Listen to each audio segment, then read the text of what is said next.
Equals to r mod n, mod মানে হচ্ছে modulus বা বাক, কি বের করার জন্য বলেন?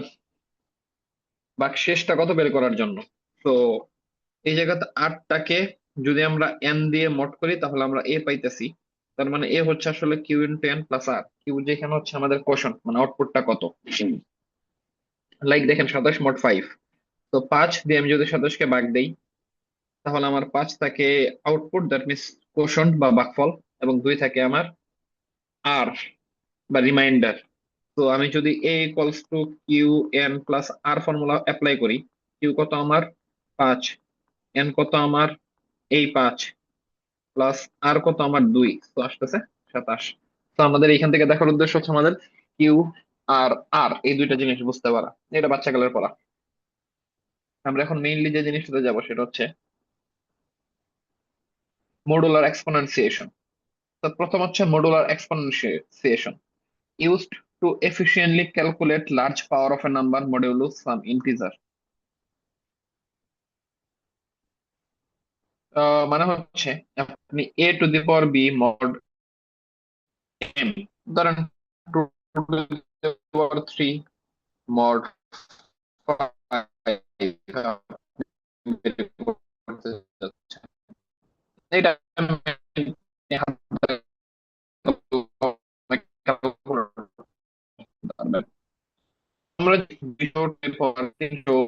স্যার আপনার কথা শোনা যাচ্ছে অথবা না। ধরেন ওভারফ্লো করে, এবং বাকিরা কথা শোনা যায় না। স্যার ক্লিয়ারলি কথা শোনা শোনা যায় যাচ্ছে না। না। কি হয় না বুঝিনি ক্লিয়ারলি, শোনা যায় স্যার না স্যার। ক্লিয়ারলি কথা স্যার শোনা যাচ্ছে না। Network issue sir. ক্লিয়ারলি শোনা যায় না। না স্যার।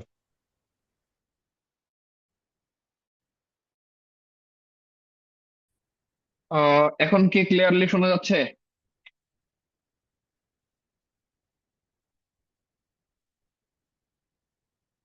হ্যালো। जी सर। জি স্যার, জি স্যার। জি স্যার। ওকে, ঠিক আছে, আমি ফোন ডাটাতে সুইচ করছি, সমস্যা নেই।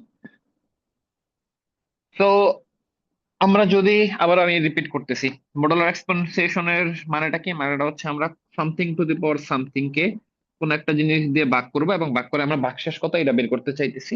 এবং আমরা যদি নর্মালি চিন্তা করি 2 to the power 3 mod 5, we can do it, আমরা হাতে কলমে এটা করে ফেলতে পারবো। বাট আমি যদি আপনাকে দেই 2000 টু দি পাওয়ার 300 mod 511, এই জিনিস আপনি ক্যালকুলেটর করতে গেলে ক্যালকুলেটরে নাম্বার গুলো ওভারফ্লো করবে, আপনি পারবেন না।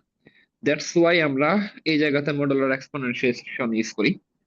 আমরা যে পদ্ধতি আজকে শিখবো সেটাকে বলতেছি বাই স্কোয়ারিং অ্যাপ্রোচ। কমপ্লেক্সিটি হচ্ছে অফ লগ এন, খুবই কম কমপ্লেক্সিটি। তো লাইক ধরেন 29 টু দি পাওয়ার 5 মড 100, ঠিক আছে?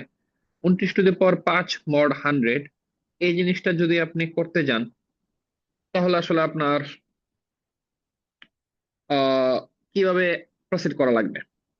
তো ফার্স্ট ওয়ান ইজ, আপনার প্রথমে যেটা পাওয়ার দেওয়া থাকবে এই পাওয়ারটার বাইনারি ভ্যালু বের করে ফেলতে হবে। তো আমরা বাইনারি বের করার জন্য আমরা জানি 2 to the power 0, 2 to the power 1, 2 to the power 2, 2 to the power 3, এভাবে আগাইতে থাকি। তো ওয়েট একটা মিনিট।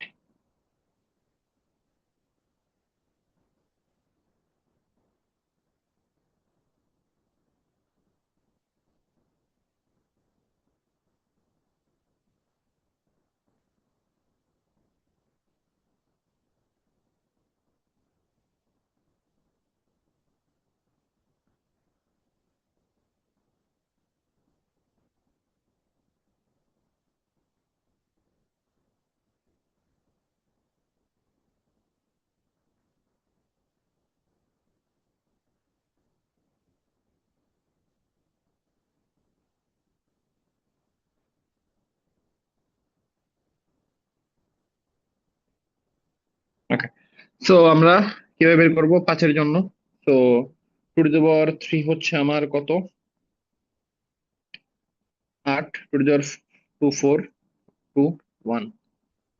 তো আমি যদি 5 বের করতে চাই আমি 8 নিতে পারবো না, এটা নিব, এটা নিতে পারবো না, কারণ আমি 4 নেওয়ার পর হাতে থাকবে 1, তো 2 বাদ, বসবে 0, এবং আমি ফাইনাল 1 নিব। দ্যাট মিনস 5-এর বাইনারি ভ্যালু কত আমার আসলো, 1 ও 1, তাই না? তো 101 আসলো, এটা আমরা পাইলাম। তো এখন এই বাইনারি ভ্যালুটা আসলে আমাকে কি দিবে? বাইনারি ভ্যালুটা আমার যেই জিনিসগুলাকে রিপ্রেজেন্ট করতেছে, লাইক টু কে রিপ্রেজেন্ট করতেছে পাওয়ার, আর জিরো তো আমার নাই, সো জিরো বাদ, আর এই ওয়ানটা রিপ্রেজেন্ট করতেছে two the power zero. That means আমার ফাইনালি কত আসতেছে? এখানে আসতেছে 4, আর এই জায়গাতে আসতেছে 1। তো এই জিনিসটাকে আমার বের করা লাগবে। কিভাবে আমি বের করব? এই জিনিসটা বের করার জন্য প্রথমে আমি কি বের করব? Two to the power 9 to the power 1 mod 100। কেন? কারণ আমার এটা হচ্ছে 1, এই সেট থেকে শুরু করব। Two to the power 29 to the power 1 বের করার পর আমরা বের করবো 29 টু দি পাওয়ার 2।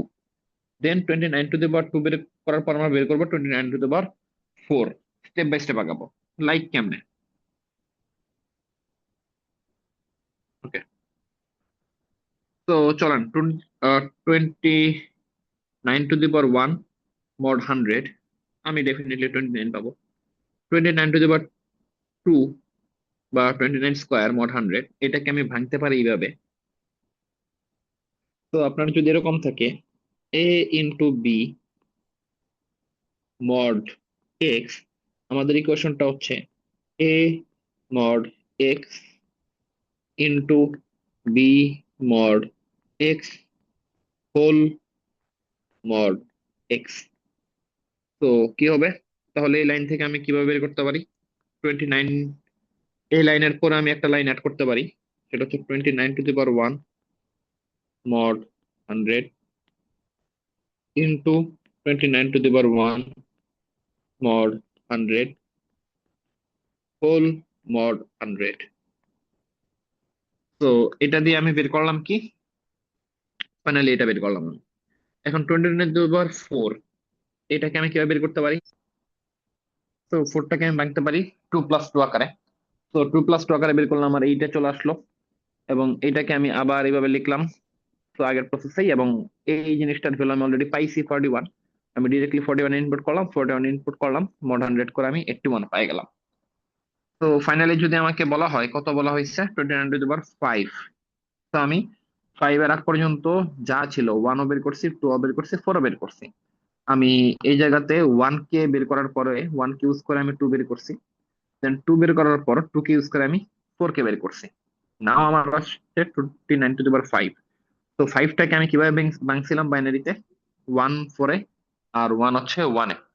তো আমি লিখবো কি 4+1, এবং এই পাওয়ারের যোগ গুণ আকারে চলে আসবে। এরপরে এইটা থাকবে, এটা থাকবে, এবং ফাইনালি হোল মড থাকবে। এবং এটার ভ্যালু আমি অলরেডি জানি, এটার ভ্যালু আমি অলরেডি জানি। তো আমি জাস্ট ইনপুট দিব, ফাইনাল মডটা করে দিব, এবং আউটপুট চলে আসবে। তো আমি যদি আরেকটা দেখি, আমাকে বলা হয়েছে 311 টু দি পাওয়ার 127 মড 211 বের করতে। তো আমি আগে কি করব? 127 এর বাইনারি ভ্যালু বের করলাম। ওকে, আমি পাইছি। এরপর আমি কি করব? 1 এর বের করব, 2 এর বের করব, 4 এর বের করব। 4 এর জন্য আমি এই যে দেখেন 2 এর দুইটা ইউজ করতেছি। 8 এর জন্য আমি কি ইউজ করতেছি? 4 এর দুইটা ইউজ করতেছি। তবে আমি আনটিল কোন পর্যন্ত যাব? এই 64 পর্যন্ত যাব। ফাইনালি গেলাম আমি 64 পর্যন্ত। এর এটা যাওয়া লাগবে না, কারণ এটা গেলে অলরেডি আমার 127 চেয়ে বড় হয়ে যায়।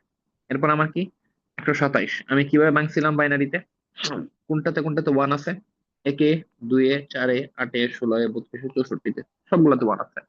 তো আমি সবগুলো যোগ আকারে লিখলাম, এবং যোগ আকারে লেখার পর ডেফিনেটলি যোগফলটা আমার 127 দিবে। এরপর আমি ইন্ডিভিজুয়ালি ভাঙবো। ঠিক আছে, এরপর আমি সবগুলা ভ্যালু পাইলাম। এবং আপনি দেখেন ওই আগের ফর্মুলা এ ইন্টু বি, আমি যদি এই তিনটাকে এ ধরি, এই তিনটাকে বি ধরি, আর এটাকে ধরেন সি ধরলাম, তাহলে আমার ফর্মুলা কি আসবে? A into B into C mod 211। এটার ফর্মুলা কি আসবে আমার? A mod 211 into B mod 211 into C mod 211। তারপরে কি থাকবে আমার? Whole mod 211। তো আমি ওইভাবেই জাস্ট কয়টা করে নিবেন, ইটস আপ টু ইউ, যতগুলো আপনার ক্যালকুলেটর ইজি মনে হয় ততগুলো করে নিবেন। বসাইলেন, মড করলাম, বসাইলেন, মড করলাম, বসাইলেন, মড করলাম। ফাইনালি আমি আউটপুট গুলাকে আবার মড করলাম, এবং আমি 21 পাই গেলাম। তো বিগ মড, এই জিনিসটাকে আমরা বলতেছি স্কোয়ারিং অ্যাপ্রোচ। এটার সবচেয়ে ফেমাস নাম হচ্ছে আমার বিগ মড। ঠিক আছে, সো বিগ মড স্কোয়ারিং অ্যাপ্রোচে কেমনে সলভ করে, কারো কোনো কনফিউশন আছে?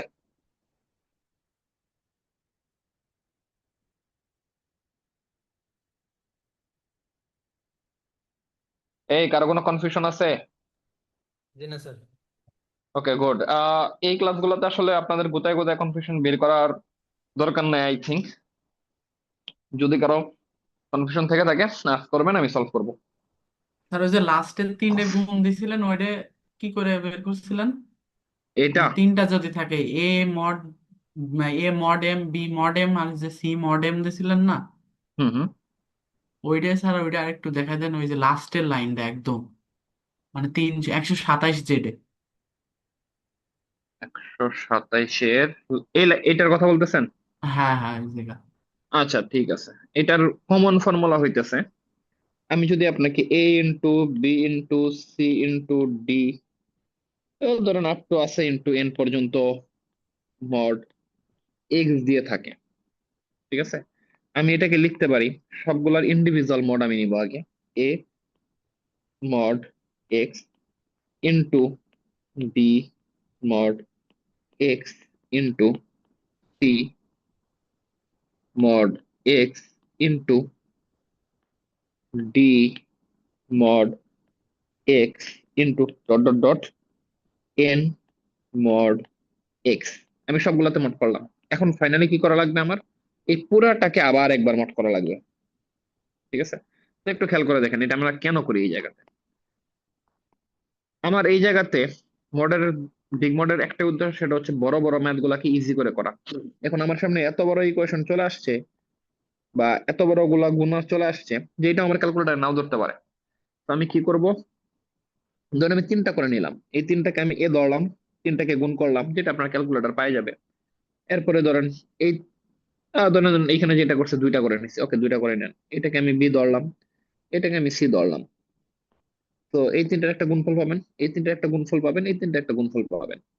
তো আমি এই যে এ বি সি যেহেতু আমার গুণাকারে আছে, তার মানে এই পুরাটা মড, দেন এই পুরাটা মড, দেন এই পুরাটা মড, দেন কি করা লাগবে, এই সবগুলার গুণফলের ফাইনাল মড। দেন আপনি তিনটাকে গুণ করবেন, ক্যালকুলেটারে ভাগ করবেন 211 দিয়ে, ভাগশেষটা বের করবেন, পাইছি 21, এটার জন্য পাইছি 55, এটার জন্য পাইছি 188। দেন আমার এইখানেও যদি আরো বড় জায়গা হইতো, তাও আমি আবার এ বি সি আকারে ভাগ করতাম, বাট এই তিনটার গুণ আসলে ক্যালকুলেটর ধরতে পারবে। ফাইনালি আমি মোট 211 করলাম এবং আমি 21 আউটপুট পাই গেলাম। বুঝা গেছে? জি স্যার। বাইনারি একটা টেবিল ছিল উপরে, এটা একটু বুঝে দিন। কোনটা? উপরে একটা বাইনারি বের করছিলাম না, ওইটা স্যার। ওকে, ধরেন আমি আপনাকে বললাম, এই ইকুয়েশনটা দেখতে পাচ্ছেন, ধরেন আমি আপনাকে বললাম যে 65 10 এর বাইনারি কত। তো এটা বের করার ইজি ওয়ে হচ্ছে, আমি লিখবো এখান থেকে 2 টু দি পাওয়ার 0, এটার স্যার মান হচ্ছে 1। বাইনারি বের স্যার বাইনারি বের করতে পারি, বাইনারির কাজটা কি পরে করছি ওইটা একটু বুঝে দিলে ভালো হতো। ও আচ্ছা, বাইনারি কাজ কি করছেন এটা বোঝানোর জন্য 25টা গুড ওয়ান। ওকে, মানে 5টা গুড ওয়ান। তো 5-এর বাইনারি আমি পাইছি কি 101। দেন আমি যে পর্যন্ত পাইছি লাস্ট 4, সেই পর্যন্ত আমি 29 টু দি পাওয়ার 1 দিয়ে শুরু করছিলাম, এরপর 29 টু দি পাওয়ার 2, এরপর 29 টু দি পাওয়ার 4, এবার বের করছি, তাই না? জি এবং স্যার। তো বোঝা গেছে? জি স্যার। ওকে, তো এরপর আমরা কি করবো আসলে? এরপর আমার দরকার 5 বাইনারি বের করার জন্য আমার দরকার হচ্ছে 4 আর 1, কারণ কি সে আমাকে 1 আর 1 এখানে দিয়েছে, এটা 0, এটা বাদ। তো 5 কে আমি ভাঙতে পারি 4 + 1 আকারে। তো আমি 29 টু দি পাওয়ার 5 কে যদি ভাঙি, কি আসবে? 29 টু দি পাওয়ার 4 + 1। আর যেহেতু পাওয়ার গুণ আকারে আছে, সো আমার 29 to the power 4 into 29 to the power 1 এভাবে চলে আসবে না? জি স্যার। জি স্যার। আর এই পুরোটা তো মড আছেই আমার, মড 100। এখানে কি আমার ওই ইকুয়েশনটা পড়ে গেছে না? আবার 29 to the power 4 mod 100 into 29 to the power 1 mod 100, এরপর আবার হোল মড হয়ে গেছে না আমার?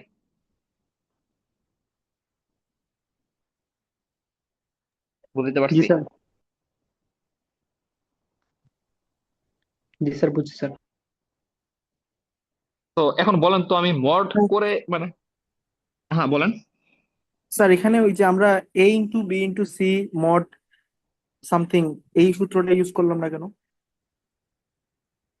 আহ বুঝি নাই। মানে একটু আগে আপনি যেটা মানে বলছিলেন যে অনেকগুলা গুণাকারে থাকলে মোড গুলারে আলাদা আলাদা করে বের করে দেন আমরা হুম ওই হুম আলাদা আলাদা মোড গুলাকে গুণ করে দিলে আনসার মিলে যাবে, তাহলে হুম এখানে হুম। আমরা এটা করলাম না কেন? এখানে তো এটাই করছি, আপনি দেখেন 29 টু দি পাওয়ার 4 মড 100 কত, আমি 81 আগে বের করছি, স্কোয়ার কত বের করছি, ওয়ান কত বের করছি, তাই না? এরপর ফাইনালি গিয়ে আমি 5 বের করার জন্য আমার দরকার কি, শুধুমাত্র 1 আর 4। দ্যাটস আমি এই এই যে 29 টু দি পাওয়ার 4 মড 100, এই ভ্যালুটা আমি কিন্তু অলরেডি বের করে রাখছি 81। আমি ডিরেক্টলি বসাইছি 81। এটা কত বের করছি, 29, ডিরেক্টলি বসাইছি 29। বুঝতে পারছি। ওকে, আর কারো কোনো কোশ্চেন আছে?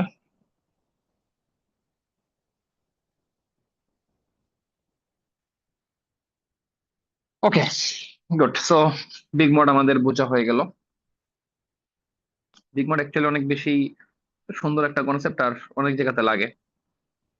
তো এখন আসেন আমাদের নেক্সট মাল্টিপ্লিকেটিভ ইনভার্স। তো মাল্টিপ্লিকেটিভ ইনভার্স বোঝার আগে আমাদের বোঝা দরকার হোয়াট ইজ রিলেটিভলি প্রাইম আর হোয়াট ইজ কো প্রাইম। যদি দুইটা প্রাইমের জিসিডি 1 হয় তাইলে আমরা তাদেরকে বলি তারা একে অপরের সাথে কো প্রাইম। ঠিক আছে? সোজা হিসাব, দুইটা প্রাইমের জিসিডি যদি গ্রেটেস্ট কমন ডিভাইজার যদি আমার 1 হয়, তার মানে তারা কো prime. Now what is multiplicative inverse?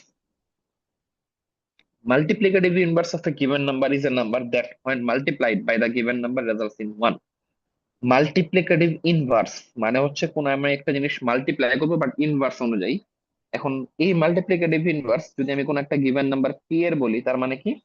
তার মানে হচ্ছে আমি এমন একটা নাম্বার খুঁজতে যাচ্ছি যেটাকে যদি আমি পি এর সাথে গুণ করি তাহলে আমি আউটপুটটা পাবো কত, 1। তো ইন সিম্পল সেন্স, এ এর মাল্টিপ্লিকেটিভ ইনভার্স কি হবে, 1/a, কারণ দুইটা গুণফল আমাকে 1 দেয়, এবং একটা কন্ডিশন অবশ্যই এ নট ইকুয়ালস টু 0। এখন আসেন m a, multiplicative inverse in modular arithmetic. আমি এখন একটা সিঙ্গেল নাম্বার নিব না, আমি a mod M, a mod n এইভাবে নিব, এটার মাল্টিপ্লিকেটিভ ইনভার্স বের করার ট্রাই করব। তো the multiplicative inverse of a number A mod M is a number X such that, মানে এ মড এম, এ নাম্বারটার মাল্টিপ্লিকেটিভ ইনভার্স মানে হচ্ছে এই নাম্বারটার সাথে যদি আমি এমন একটা নাম্বারকে বের করতে যাচ্ছি যেটাকে যদি গুণ করি আউটপুট আসবে 1, তাহলে কি হবে, এ ইন্টু এক্স। এটাকে আমরা বলি congruent operation, not equal 1 mod m। আবারও বলতেছি, এ মড এম এই পুরাটা নাম্বারটার যদি কোনো একটা মাল্টিপ্লিকেটিভ ইনভার্স নাম্বার আমি এক্স বের করতে চাই, তাহলে ইকুয়েশনটা হবে A into X congruence of 1 mod m। Congruence থেকে আমার ইকুয়াল আনার অপশন কি, এই পুরোটাকে আমি এই পাশে নিয়ে আসবো, তার মানে A into X mod M equals to 1। এখান থেকে আমি এক্স বের করে ফেলতে পারবো। তো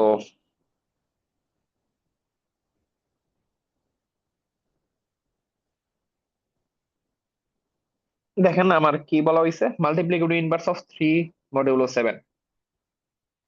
ও আরেকটা কন্ডিশন হচ্ছে multiplicative inverse a mod m এর তখনই থাকবে ইফ, মানে আই এফ এফ মানে হচ্ছে ইফ এন্ড অনলি ইফ, মানে এই কন্ডিশনটা ডেফিনেটলি স্যাটিসফাই করা লাগবে, বাই ডিরেকশনাল কন্ডিশন, এ আর এম কো প্রাইম হইলে, আদারওয়াইজ না। তো 3 মডিউলে 7 বা 3 mod 7 এর মাল্টিপ্লিকেটিভ ইনভার্স আমি বের করতে যাচ্ছি, তো আমি কি করবো, 3 × x কনগ্রুয়েন্ট অফ 1 mod 7। তো 3 × 7, সরি 3 × x mod 7। এখন আমি এক্স এর মান বের করতে থাকবো ব্রুট ফোর্স অনুসারে। So আমি যদি 5 বসাই, 3 × 5 কত আসে আমার, 15। 15কে যদি আমি 7 দিয়ে ভাগ করি কত আসে আমার, 7 × 2 = 14, ভাগশেষ আসে 1। এই যে আমার 1 চলে আসছে আউটপুট।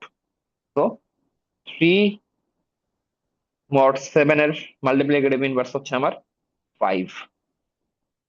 এখন এই মাল্টিপ্লিকেটিভ ইনভার্সটা বের করার জন্য আমরা যে স্পেশাল অ্যালগোরিদমটা ইউজ করি সেটাকে বলা হয় এক্সটেন্ডেড ইউক্লিড অ্যালগোরিদম, বা সংক্ষেপে ইইএ। তো আমরা মেইনলি এটা বোঝার জন্যই বা এ পর্যন্ত আসার জন্যই এত কাহিনী করতেছিলাম। আমি কি আছি, আমার এখানে কারেন্ট চলে গেছে, আমার কথা কি শুনতে পারতেছেন? জি জি স্যার। স্যার। ওকে, গুড। তো হ্যালো, কথা কি শুনেন? কেউ না জি করলো স্যার, নাকি? শুনতেছি শোনা যায় স্যার। ওকে, শুনতেছি স্যার। ওকে। স্যার গরম অনেক। গরম অনেক, ছাদে গিয়ে পড়াশোনা করেন। স্যার এই ওকে, সো টপিকটা পরীক্ষায় না দিলে হয় না? পরীক্ষায় যে আসছে এটা আপনার কে বলছে? আমার পড়ানো দরকার, আমি পড়াই দিয়েছি। আপনার মনে ধরলে পড়বেন, মনে না ধরলে পড়বেন না। স্যার আমার একটা কোশ্চেন ছিল। হ্যাঁ বলেন। স্যার আমরা যে ব্রুট ফোর্স ওয়াইজ হচ্ছে এক্স এর মান যে ডিটারমাইন করছি, না, এখানে কি এটা কি র্যান্ডম ব্রুট ফোর্স নাকি হচ্ছে একটা সিস্টেমেটিক ওয়েতে ব্রুট ফোর্স অ্যাপ্লাই করা আহ হবে? আপনি আসলে ব্রুট ফোর্স অ্যাপ্লাই করতে পারবেন না, ঠিক আছে? কারণ আমরা অনেক বড় বড় নাম্বারের জন্য করি। দ্যাটস ওয়াই আমরা এখন পড়বো ইএ। আমি ব্রুট ফোর্সটা জাস্ট দেখাইছি যে এইটা হলো এক্সাম্পল, ঠিক আছে? কিন্তু আমরা জি স্যার। এই কাজটা করতে পারবো না, আমাদের করতে হবে ইএ। বুঝতে পারছি? জি স্যার। ওকে, একটা মিনিট রাইট।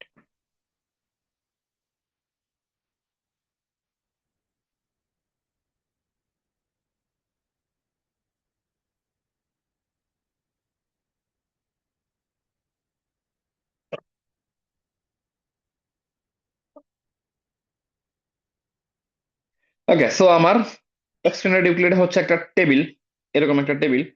প্রি কন্ডিশন গুলা কি কি? আমার যে কলাম গুলা থাকবে, কলামের হেডার থাকবে প্রথম হচ্ছে কিউ। কিউ মানে হচ্ছে কোশন বা ভাগফল। এ হচ্ছে আমার গিভেন নাম্বার, বি হচ্ছে আমার গিভেন নাম্বার, যে দুইটা নাম্বার দেওয়া থাকতেছে। দ্যাট মিনস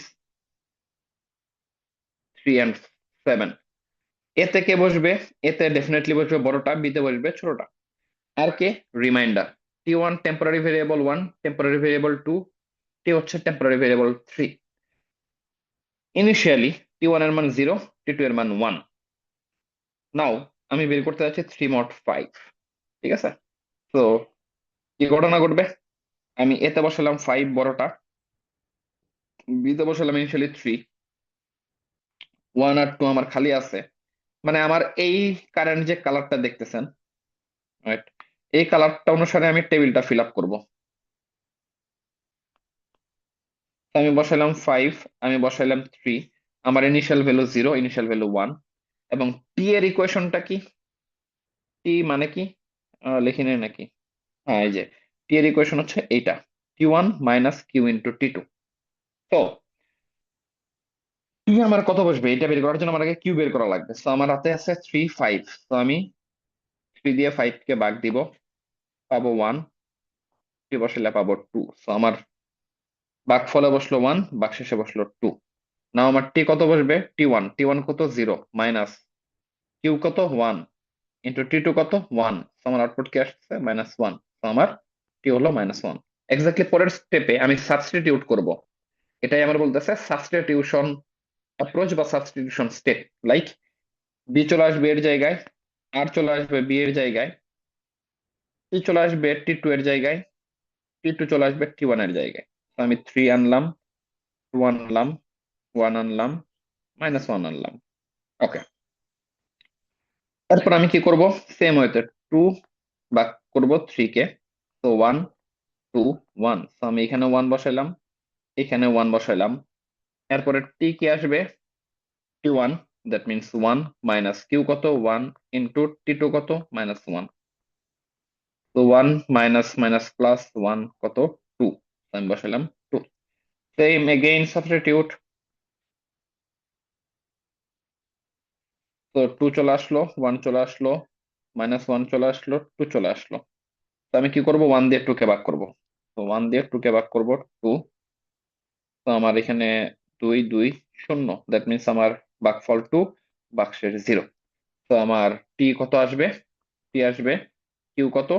2, সরি কিউ না, তো আগে T1। তো T1 কত আমার?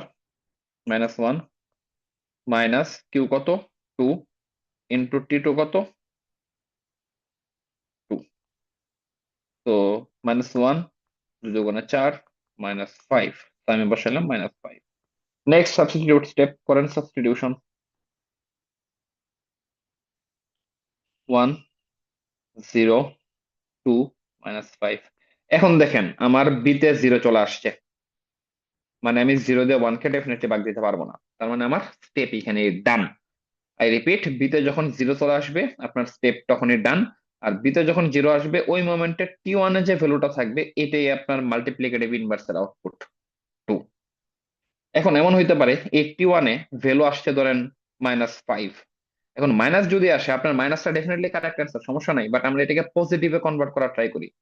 পজিটিভ তখন -5 না অন্য কিছু ধরেন, ফর এক্সাম্পল আমি ধরলাম -1। মাইনাসটা এটা আপনার ডেফিনেটলি কারেক্ট অ্যান্সার, বাট আমরা এটাকে পজিটিভে কনভার্ট করার ট্রাই করি।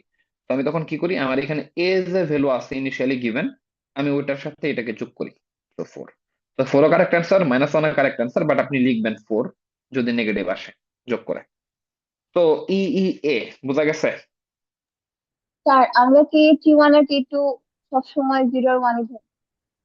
হুম হুম, এটা হচ্ছে আপনার ইনিশিয়াল ম্যান্ডেটরি কন্ডিশন।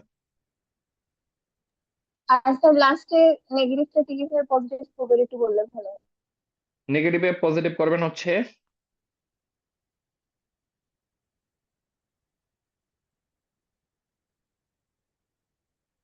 আপনার এখানে যেটা দিয়ে মড করার কথা বলা হয়েছে, কত দিয়ে মড করার কথা বলা হয়েছে 5, এই 5টাকে নেগেটিভের সঙ্গে যোগ করে দিবেন। বুঝা গেছে? আর এটা কি এখন মানে ধরেন -1 না এসে অনেক বড় একটা নেগেটিভ নাম্বার আসবে তখন কি আমরা না, +5 যোগ করবো? দেখেন এইটা হচ্ছে স্টোরি লাইন, এটা কিন্তু কখনো পসিবল হবে না। কারণ আপনার এইখানে যে ভ্যালুটা আসতেছে এটা এইখান থেকে এমন ভাবে সাবস্টিটিউট হয়ে আসতেছে যেটা অলরেডি একটা নেগেটিভের আউটপুট, এবং কার গুণফলের নেগেটিভের আউটপুট, কিউ দিয়ে গুণফলের নেগেটিভের আউটপুট। সো আপনি যদি এই নেগেটিভটাকে এটার সাথে যোগ করেন ডেফিনেটলি একটা পজিটিভ ভ্যালু আপনার জেনারেট হবে। কেন? কারণ এটা অবভিয়াসলি ওই নেগেটিভটার চেয়ে বড় থাকবে অলওয়েজ। স্যার তো আমরা ই যে অ্যান্সারটা হুম স্যার আমরা যে বলেন। অ্যান্সারটা পাচ্ছি মানে আমরা হচ্ছে গিয়ে মানে টেবিলের ফলে যে অ্যান্সারটা পেয়েছি স্যার, এটা কি ইজ দ্য অনলি সলিউশন নাকি মাল্টিপল সলিউশন এক্সিস্ট করতে পারে? যদি অন্য অ্যাপ্রোচে আহ, করতাম, ধরেন আমি তো শুরুতে 0 ধরে নিয়েছি, যদি আমার হুম হুম শুরুর নাম্বার পাইসামো যদি অন্য কিছু কেউ ধরতো সেক্ষেত্রে হয়তো মানে স্যার এই 3 mod 5 এর মানে ইনভার্স মাল্টিপ্লিকেটিভ তো অনেকগুলোই এক্সিস্ট করতে পারে চাইলে। একটা এক্সাম্পল দিচ্ছি দাঁড়ান, আপনার কথা রাইট, আমি এক্সাম্পলটা বের করি আগে।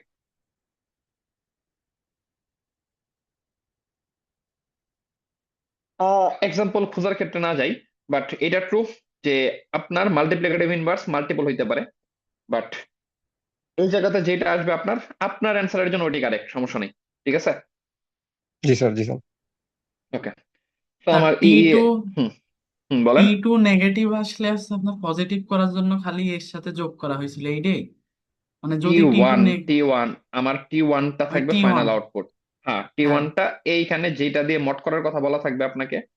আরে জি এইখানে মড করার কথা বলা আছে 5, এই 5-এর সাথে টি ওয়ানটাকে যোগ করে দিবেন যদি নেগেটিভ আসে। আপনি যদি ও নেগেটিভ নিয়েও সামনের দিকে প্রসিড করেন তাও এটা রাইট অ্যান্সার, সমস্যা নাই, কিন্তু আমরা পজিটিভটা এক্সপেক্ট করি এই জায়গাতে। ঠিক আছে? বা বুঝতে পারছি। স্ট্যান্ডার্ড অ্যাপ্রোচ হচ্ছে পজিটিভ, দ্যাটস আমরা আহ, দুইটা যোগ করে দিই। হুম বলেন। T1 কি 0 হতে পারে না? টি ওয়ান জিরো বা এরকম জিরো টি লাস্টে মানে ওয়ানে আপনার গিভেন অ্যান্সারের উপর বেসিস করে টি ওয়ান এর মান অনেক কিছু হইতে পারে। যদি আপনার জিরো আসে তাহলে জিরো। করবো না, এভাবে থাকবে। না না, জিরো আসলে তো জিরোই থাকবে। ও আচ্ছা, মানে জিরোর কম হলে যোগ করবো। হ্যাঁ, নেগেটিভ হইলে, নেগেটিভ মানে তো জিরোর কম। ও আচ্ছা স্যার, আচ্ছা। ওকে। স্যার তো আপনি কি হ্যাঁ বলেছেন বলেন। টি T1 যখন মাইনাস হবে তখন আমরা যেটা দিয়ে মোড করব সেটার সাথে যোগ করে দিব? হুম ওকে স্যার। ওকে। তো আমার এটা আপাতত ডান। এখন আসেন আমার নাম্বার 3 মেইন কনসেপ্ট। তখন আমরা ব্যাকবোনটা ক্রিয়েট করলাম। আপনাদের এখন যা পড়াবো এই জিনিসটা আপনারা ইন ডিটেইল পড়বেন হচ্ছে সাইবার সিকিউরিটি কোর্সে, বাট জাস্ট একটা আইডিয়া দেই। তো আরএসএ কি? আরএসএ হচ্ছে একটা asymmetric cryptographic algorithm. Cryptographic algorithm মানে কি বোঝাচ্ছি? ক্রিপ্টোগ্রাফিক অ্যালগোরিদম মানে আমি বোঝাচ্ছি এটাকে ইউজ করা হয় এনক্রিপশন ডিক্রিপশনের জন্য। What is encryption? এনক্রিপশন মানে হচ্ছে ফাহিম এই টেক্সটটাকে এমন টেক্সটে কনভার্ট করা যেটা আসলে কোনো মিনিং প্রোভাইড করে না। যেমন ফাহিমটাকে আমি কনভার্ট করতে পারি, আরে 1 2 3 4 5, এটা হচ্ছে আমার এনক্রিপশন টেক্সট। এবং ডিক্রিপশন হচ্ছে এটাকে রিভার্স করে আবার ফাহিমে ট্রাভার্স ব্যাক করা। বুঝতে পারছি? ওকে। তো এখন এই আরএস অ্যালগোরিদম আমার কি কি থাকে? আরএস অ্যালগোরিদমে আমার দুইটা ডিফারেন্ট কি থাকে, পাবলিক কি এন্ড প্রাইভেট কি। কেন দুইটা কি থাকে? কারণ নাম হচ্ছে এসিমেট্রিক, মানে এনক্রিপ্টর এবং ডিক্রিপ্টর দুইজনের কাছে সেম কি থাকবে না, দুইজনের কাছে দুইটা কি থাকবে, পাবলিক এবং প্রাইভেট।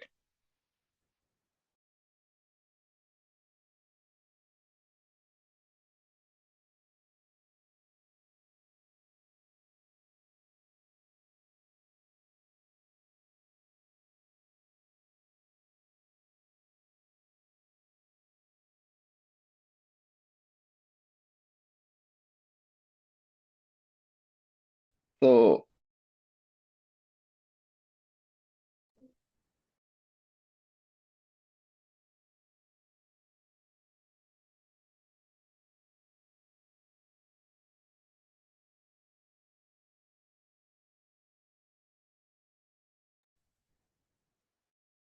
ওকে, সো আমি কি, আমাকে শোনা যাচ্ছে? বাসা থেকে কল আসছিল। Sir hello. ওকে। কি শোনা যাচ্ছে স্যার? ওকে, সো স্ক্রিন রেকর্ডটা আবার অন করি। শোনা যাচ্ছে স্যার।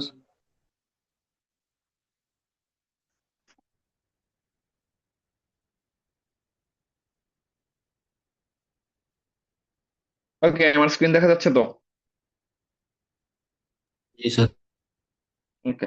তো এইখানে কি দেওয়া আছে? এখানে জাস্ট বেসিক দেওয়া আছে যে আপনি একটা পাবলিক কি ক্রিয়েট করবেন, এটাকে শেয়ার করবেন, এবং একটা প্রাইভেট কি থাকবে যেটা সিক্রেট থাকবে। দ্যাটস ইট, আর দরকার নাই। আমাদের মেইন ইম্পর্টেন্ট হচ্ছে ম্যাথমেটিক্যাল ব্যাকগ্রাউন্ড, কারণ এনক্রিপশন ডিক্রিপশন এগুলো সাইবারের কাহিনী। আমাদের কতগুলা প্রাইমারি আইডিয়া দরকার। প্রথম হচ্ছে প্রাইম নাম্বার। প্রাইম নাম্বার কি জিনিস? প্রাইম নাম্বার হচ্ছে যেটা আসলে এক্স্যাক্টলি দুইটা ডিভিজর থাকবে, দ্যাট মিনস এক এবং ওই নাম্বারটা ইটসেলফ। এই দুইটা নাম্বার ছাড়া যে নাম্বারটাকে অন্য কোনো নাম্বার দিয়ে ডিভাইড বা নিঃশেষে বিভাজ্য করা পসিবল হয় না, ওইটাকে আমরা বলি প্রাইম নাম্বার। যেমন 2, 3, 5, 7, 11। 11কে আপনি 1 এবং 11 বাদ দিয়ে অন্য কিছু দিয়ে ভাগ করতে পারবেন না। এখন আরএস অ্যালগোরিদমটা ডেফিনেটলি দুইটা বড় লার্জ নাম্বার, সরি দুইটা বড় লার্জ প্রাইম নাম্বার দিয়ে শুরু হয়। কেন দুইটা বড় লার্জ প্রাইম নাম্বার দিয়ে শুরু হয় এটা আমাদের পরের হিসাব। মডুলার অ্যারিথমেটিক কি জিনিস দেখছি, কো প্রাইম কি দেখছি। এখন আসেন হোয়াট ইজ অয়লার টোয়েশন ফাংশন। তো হোয়াট ইজ অয়লার টোয়েশন function? For a number n, Euler torsion function phi n count how many positive integers less than n are co-prime with n। মানে আমি যদি আপনাকে দেই 11, তাহলে অয়লার টোয়েশন ফাংশন আমাকে যেই ভ্যালুটা প্রোভাইড করবে তার মানে হচ্ছে 11-র চেয়ে কতগুলা নাম্বার আছে যেগুলো 11-র চেয়ে কম এবং যেগুলো 11-র সাথে কো প্রাইম। তো অয়লার টোয়েশন ফাংশন আমরা কি করি? আমরা অয়লার টোয়েশন ফাংশন আর এর সাথে ক্যালকুলেট করি কিভাবে? আর এর সাথে আমাকে দুইটা জিনিস দেওয়া থাকে, পি এন্ড কিউ, দুইটা প্রাইম নাম্বার। এই দুইটা প্রাইম নাম্বারের অয়লার টোয়েশন ভ্যালু হচ্ছে আমার phi n equals to p-1 p-1 into q-1। এটা হচ্ছে আমার অয়লার টোয়েশন ফাংশনের ভ্যালু। তো ধরেন ফর এক্সাম্পল আমার আহ দেওয়া আছে 3 হচ্ছে পি, কিউ হচ্ছে 5। তো আমার এন কত আসবে? 15। আমার ফাই এন কত আসবে? 2 × 4 বা 8। এই 8টা কি মিন করতেছে? এই 8টা মিন করতেছে যে আমার 15-র চেয়ে ছোট 8টা প্রাইম নাম্বার আছে যেগুলা 15-র সাথে কো প্রাইম। ঠিক আছে? তো এখন আসেন মডুলার ইনভার্স। অলরেডি দেখছি আমরা। এখন আরএস এর কতগুলা প্রিকন্ডিশন আছে। স্যার আগের প্রিকন্ডিশন গুলো সেগমেন্টটা আরেকবার কাইন্ডলি একটু দেখাবেন? এইটা, হুম, জি স্যার। মানে আবার রিপিট করবো নাকি? জি স্যার, কাইন্ডলি আরেকবার একটু রিপিট করলে স্যার। ওকে। আরএস তে আমাদের দুইটা জিনিস দেওয়া থাকে definitely, p and q. P q হচ্ছে দুইটা প্রাইম নাম্বার। এখন অয়লার টোয়েশন ফাংশন হচ্ছে একটা স্পেশাল ফাংশন। এই ফাংশনের মাহাত্ম্য অনেক বেশি, মানে ইম্পর্টেন্স অনেক বেশি। আমাদের আপাতত তত কিছু জানার দরকার নেই। আমরা জাস্ট অ্যালগোরিদমিক প্রসেসটা শিখবো এই কোর্সে। ফাইবারে গিয়ে বাকিটা দেখবো। তো অয়লার টোয়েশন ফাংশন কি বলতেছে? অয়লার টোয়েশন ফাংশন হচ্ছে ফাই এন, এনটা হচ্ছে ইনপুট। এইখানে অয়লার টোয়েশন ফাংশনের আউটপুট যত আসবে, ধরেন আউটপুট আসছে এক্স। এটা মানে কি? মানে হচ্ছে আপনার এর চেয়ে ছোট এক্স সংখ্যক নাম্বার আছে যেগুলা এন এর সাথে কো প্রাইম। এ পর্যন্ত বোঝা গেছে? জি স্যার। ওকে, তো ধরেন আমি দিলাম p equals to 3, q equals to 5, দুইটাই প্রাইম। তো এন কত আসবে? 15। ফাই এন কত আসবে? ইকুয়েশনটা দেখেন, p minus one into q minus one, that means 3 minus one 2 into 5 minus one 4, output আসতেছে 8। তার মানে এটা বোঝাচ্ছে 15-এর চেয়ে ছোট একটা পজিটিভ ইন্টিজার আছে যেগুলা 15-র সাথে কো প্রাইম। বোঝা গেছে? জি স্যার, বুঝতে পেরেছি sir. Okay, modular inverse, modular arithmetic already আমরা দেখছি। প্রিকন্ডিশন গুলা কি কি আর এস এর জন্য? পি এবং কিউ ডেফিনেটলি দুইটা ডিস্টিংক্ট প্রাইম হইতে হবে, সেম প্রাইম হওয়া যাবে না।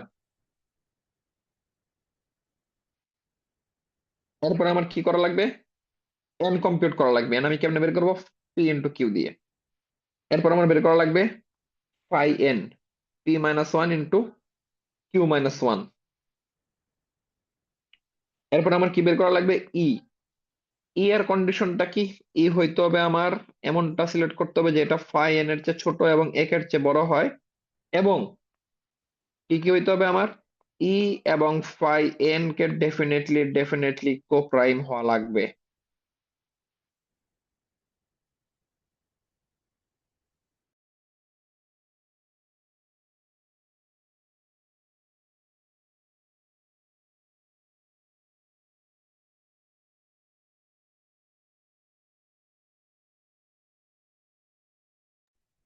ওকে, সো প্রিকন্ডিশন গুলো আমরা বুঝতে পারছি।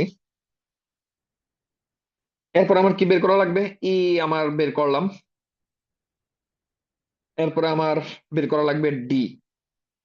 তো ডি এর ইকুয়েশনটা কি? ডি এর ইকুয়েশন আপনারা এটা না, এটা কনফিউজিং, এটা মনে রাখবেন। E into D congruence of one mod phi N. কি বলছি? E into D congruence of one mod phi N. এরপরে ই এবং ডি যখন আমি বের করে ফেললাম, তখন আমার একটা মেসেজ, ধরেন ফর এক্সাম্পল এম দেওয়া আছে, এই এমটাকে এনক্রিপ্ট করা লাগবে এবং ডিক্রিপ্ট করা লাগবে। ঠিক আছে? তো এনক্রিপ্ট এবং ডিক্রিপ্টের ইকুয়েশনটা কি কি? C congruent of m to the power e mod n. Decrypt আমি সি মানে cipher text, m to the power e mod n, এটা আমি পাইলাম। দেন এই সাইফার টেক্সটটাকে যদি আমি আবার ডিক্রিপ্ট করি তাহলে কি আসবে? M congruent of c to the power d mod n. I know এই পর্যন্ত আপনারা ভালোই কনফিউজড। একটা এক্সাম্পল দেখি এরপরে কোশ্চেন শুনবো।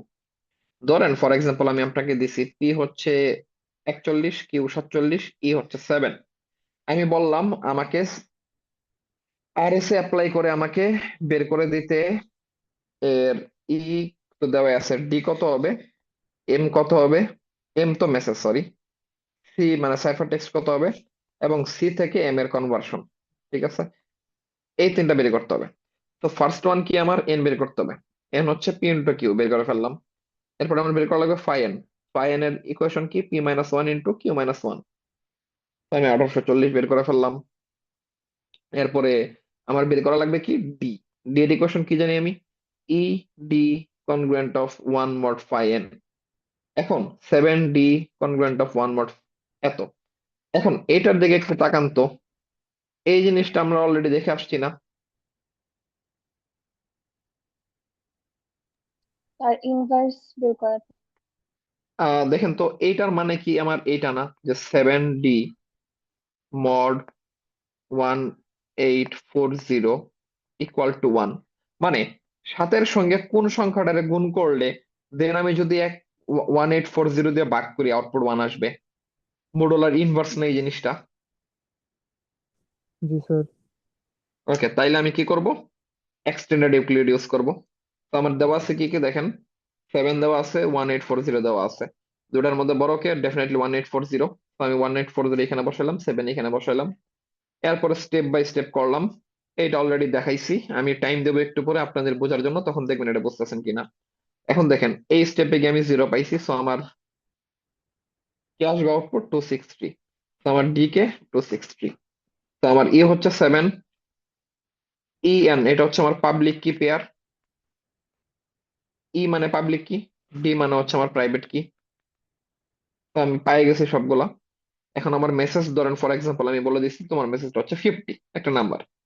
এখন এটাকে আমি এনক্রিপ্ট যখন করব, আমার ইকুয়েশন কি, c equals to m to the power e mod n, that means 50 to the power 7 mod 1927। এটাকে সলভ করবো কি দিয়ে বলেন তো?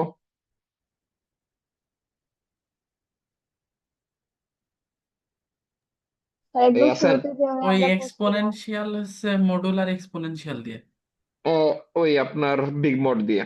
এই যে দেখেন আমি দেখাই একবার। আমি প্রথমে বের করছি 7, দ্যাট মিনস আমার পাওয়ার কত দেওয়া আছে এইটা 0 1 1 1 0 কাটা। তো আমি কি করবো, 50 টু দি পাওয়ার 1 মড এত 50, 50 টু দি পাওয়ার 2 কত, 1 প্লাস 1, দ্যাট মিনস এইটা, দ্যাট মিনস এইটা ইন্টু এইটা হোল মড 50 ইন্টু 50 মড এত, ফাইনালি আমি পাইলাম কত, 573। এখন আসেন 50 টু দি পাওয়ার 4, 4 কে আমি ভাঙবো কিভাবে, স্কয়ার স্কয়ার আকারে, দেন আমি আলাদা করে ফেললাম, হোল মড করলাম। 573 অলরেডি জানি, 573 অলরেডি জানি, এটা পাইছি মড 1927, দেন আমি এটা পাই গেলাম। নাও 5 টু দি পাওয়ার 7 কে আমি কিভাবে ভাঙবো, 4 প্লাস 2 প্লাস 1। তো ওই গুণ আকারে নিলাম, এটাও আমি জানি, এটাও আমি জানি, এটাও আমি জানি, জাস্ট রিপ্লেস করে দিলাম, মড করলাম, 401 পাই গেলাম। তো 401টা আমার কি হবে, 5 আর টেক্সট ইকুয়ালস টু 401, 5 আর টেক্সট পাই গেছি। এখন আমার যদি আমাকে বলা হয় ডিক্রিপ্টেড টেক্সট কত, ওইটা যদি আমাকে বলে, আমি কি করব, সুন্দর মতো এম বের করতে হবে আমার, এবং আমার সি কত দেওয়া আছে 401, ডি কত আমার, ডি কত 263। 263, মোট কত, মোট কত, নাইনটিন এন এর ভ্যালু সেভেন্টি 927। তো আমি কি করব, এটার বাইনারি ভ্যালু বের করব। মানে এত বড় আসলে মানে নট ফিজিবল, জাস্ট এই কারণে আমি এটা দেখাইনি। প্রসেস বা স্টেপ একই, 263 বাইনারি বের করব, স্টেপ বাই স্টেপ আমি সেম বিগ মডেল হয়ে তাকাবো এবং আমি যে এম পায়ে যাব ওইটা আমি বের করে দিব। তো ডিসক্রিপশন করার স্টেপ গুলা কি কি, আমাকে প্রথমে সি বের করা লাগবে, এরপর আমার ডি করা লাগবে মডেন, এরপর আমার এই ইকুয়েশনটা দেখাইতে হবে, দেন আমি বিগ মডেল থ্রুতে এটাকে সলভ করে ফেলতে পারবো। তো এখন আপনাদের কাজ হচ্ছে 5 মিনিট সময় পেজ 9 পর্যন্ত দেখা, এরপরে কোশ্চেন থাকলে আমাকে কোশ্চেন করা, 5 মিনিটস টাইম। তো ক্লাসরুমে পিডিএফ অলরেডি নাম্বার থিওরি দিয়ে আপলোড করা আছে, দেখতে থাকেন। স্যার এই জায়গাতে কোয়েশ্চেন কিরকম আসতে পারে? এই যে এরকম অ্যালগোরিদম আপনাদেরকে নাম্বার টাম্বার দিয়ে আস করা হবে, সি এম এইগুলো বের করতে, যদি আসে কোশ্চেন আর কি। স্যার মানে স্যার আমাদেরও কি ম্যাথমেটিক্যালি 6-7 করে? পৃষ্ঠার কোশ্চেন হবে? হ্যাঁ, ম্যাথমেটিক্যালি। আচ্ছা স্যার আমাদের কোশ্চেনটা কি 6-7 পেজ হবে? না, 6-7 পেজ এত বড় কোশ্চেন হবে না আসলে, মিনিমাম 4-5 পেজ যাইতে পারে, মানে ম্যাক্সিমাম 4-5 পেজ যাইতে পারে, বাট 4-এর উপরে যাওয়া না যাওয়ার ট্রাই করবো। একটু বললে ভালো তো, অনেকে সব একটা করে দেখাইছে, মানে আনসার একটা পাইছে অ্যান্সার একটাই দেখায়। হ্যাঁ, আপনাদের প্রত্যেকটা রুমে ইন্ডিভিজুয়ালি বলে দেওয়া হয়েছিল যে মাল্টিপল অ্যান্সার থাকবে।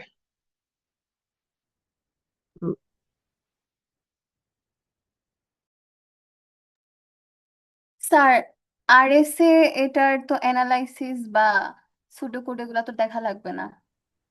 না না না, এটা শুধু ম্যাথমেটিক্যাল জিনিসপত্র, এই জন্য এই নাম্বার থিওরি। স্যার বলেন। এক্সামে যে সিমুলেশন গুলো আসবে সেইগুলা কি প্রতিটা স্টেপে কি ছবি এঁকে দেখানো লাগবে না, ফাইনাল স্টেপটা দেখাইলেই হবে? একটা স্টেপ ইন ডিটেল দেখায়, বাকিগুলো বলে দিলেই হবে, যে প্রিভিয়াস এর মতো সেম ও জিনিস মানে রিপিট করা একটা দরকার নাই। স্টেপ ইন ডিটেলস দেখানো লাগবে। হুম। স্যার এক্সামে কোড কতটুকু থাকতে পারে স্যার, মানে কোডের ইমপ্লিমেন্টেশন বা কোড লেখা কতটুকু লাগতে পারে? হুবহু কোড খুবই কম পরিমাণে থাকবে, 10%ও না হয়তো বা, শুডো কোড বা স্টেপ থাকবে। স্যার স্যার একটু সাজেশন সুডোকোডের দিলে জায়গায় ভালো হয় স্যার, স্যার। সুডোকোডের সাজেশন দেওয়ার জায়গায় যদি কিছু স্যার নাই, কেউ কারণ কোড লিখে দেয়? আপনাদের যা পড়ানো হয়েছে প্রত্যেকটা ইন্ডিভিজুয়াল টপিক থেকে একটা করে কোশ্চেন ডেফিনেটলি পাবেন। বলেন। স্যার সুডোকোডের জায়গায় স্যার যদি কোড লিখে দেয় স্যার? কি লিখে দিবেন? স্যার কোড গুলা যদি স্যার সুডোকোডের জায়গায়? হুবহু কোড, আপনার যদি আমি কোড চাই চাইলে স্টেপ লিখতে পারবেন, ঠিক আছে, বা শুধু কোড লিখতে পারবেন, কিন্তু স্টেপ চাওয়া হইলে স্টেপই লিখতে হবে, কোড লিখলে হবে না। জি স্যার। ভার্সিটি মার্কটা করে দিবেন। সিটি দিছেন কবে? আজকে স্যার। আজকে দিয়ে আজকে মার্কছেন? স্যার ওর এক্সাম ভালো হয়েছে বেশি স্যার এই জন্য।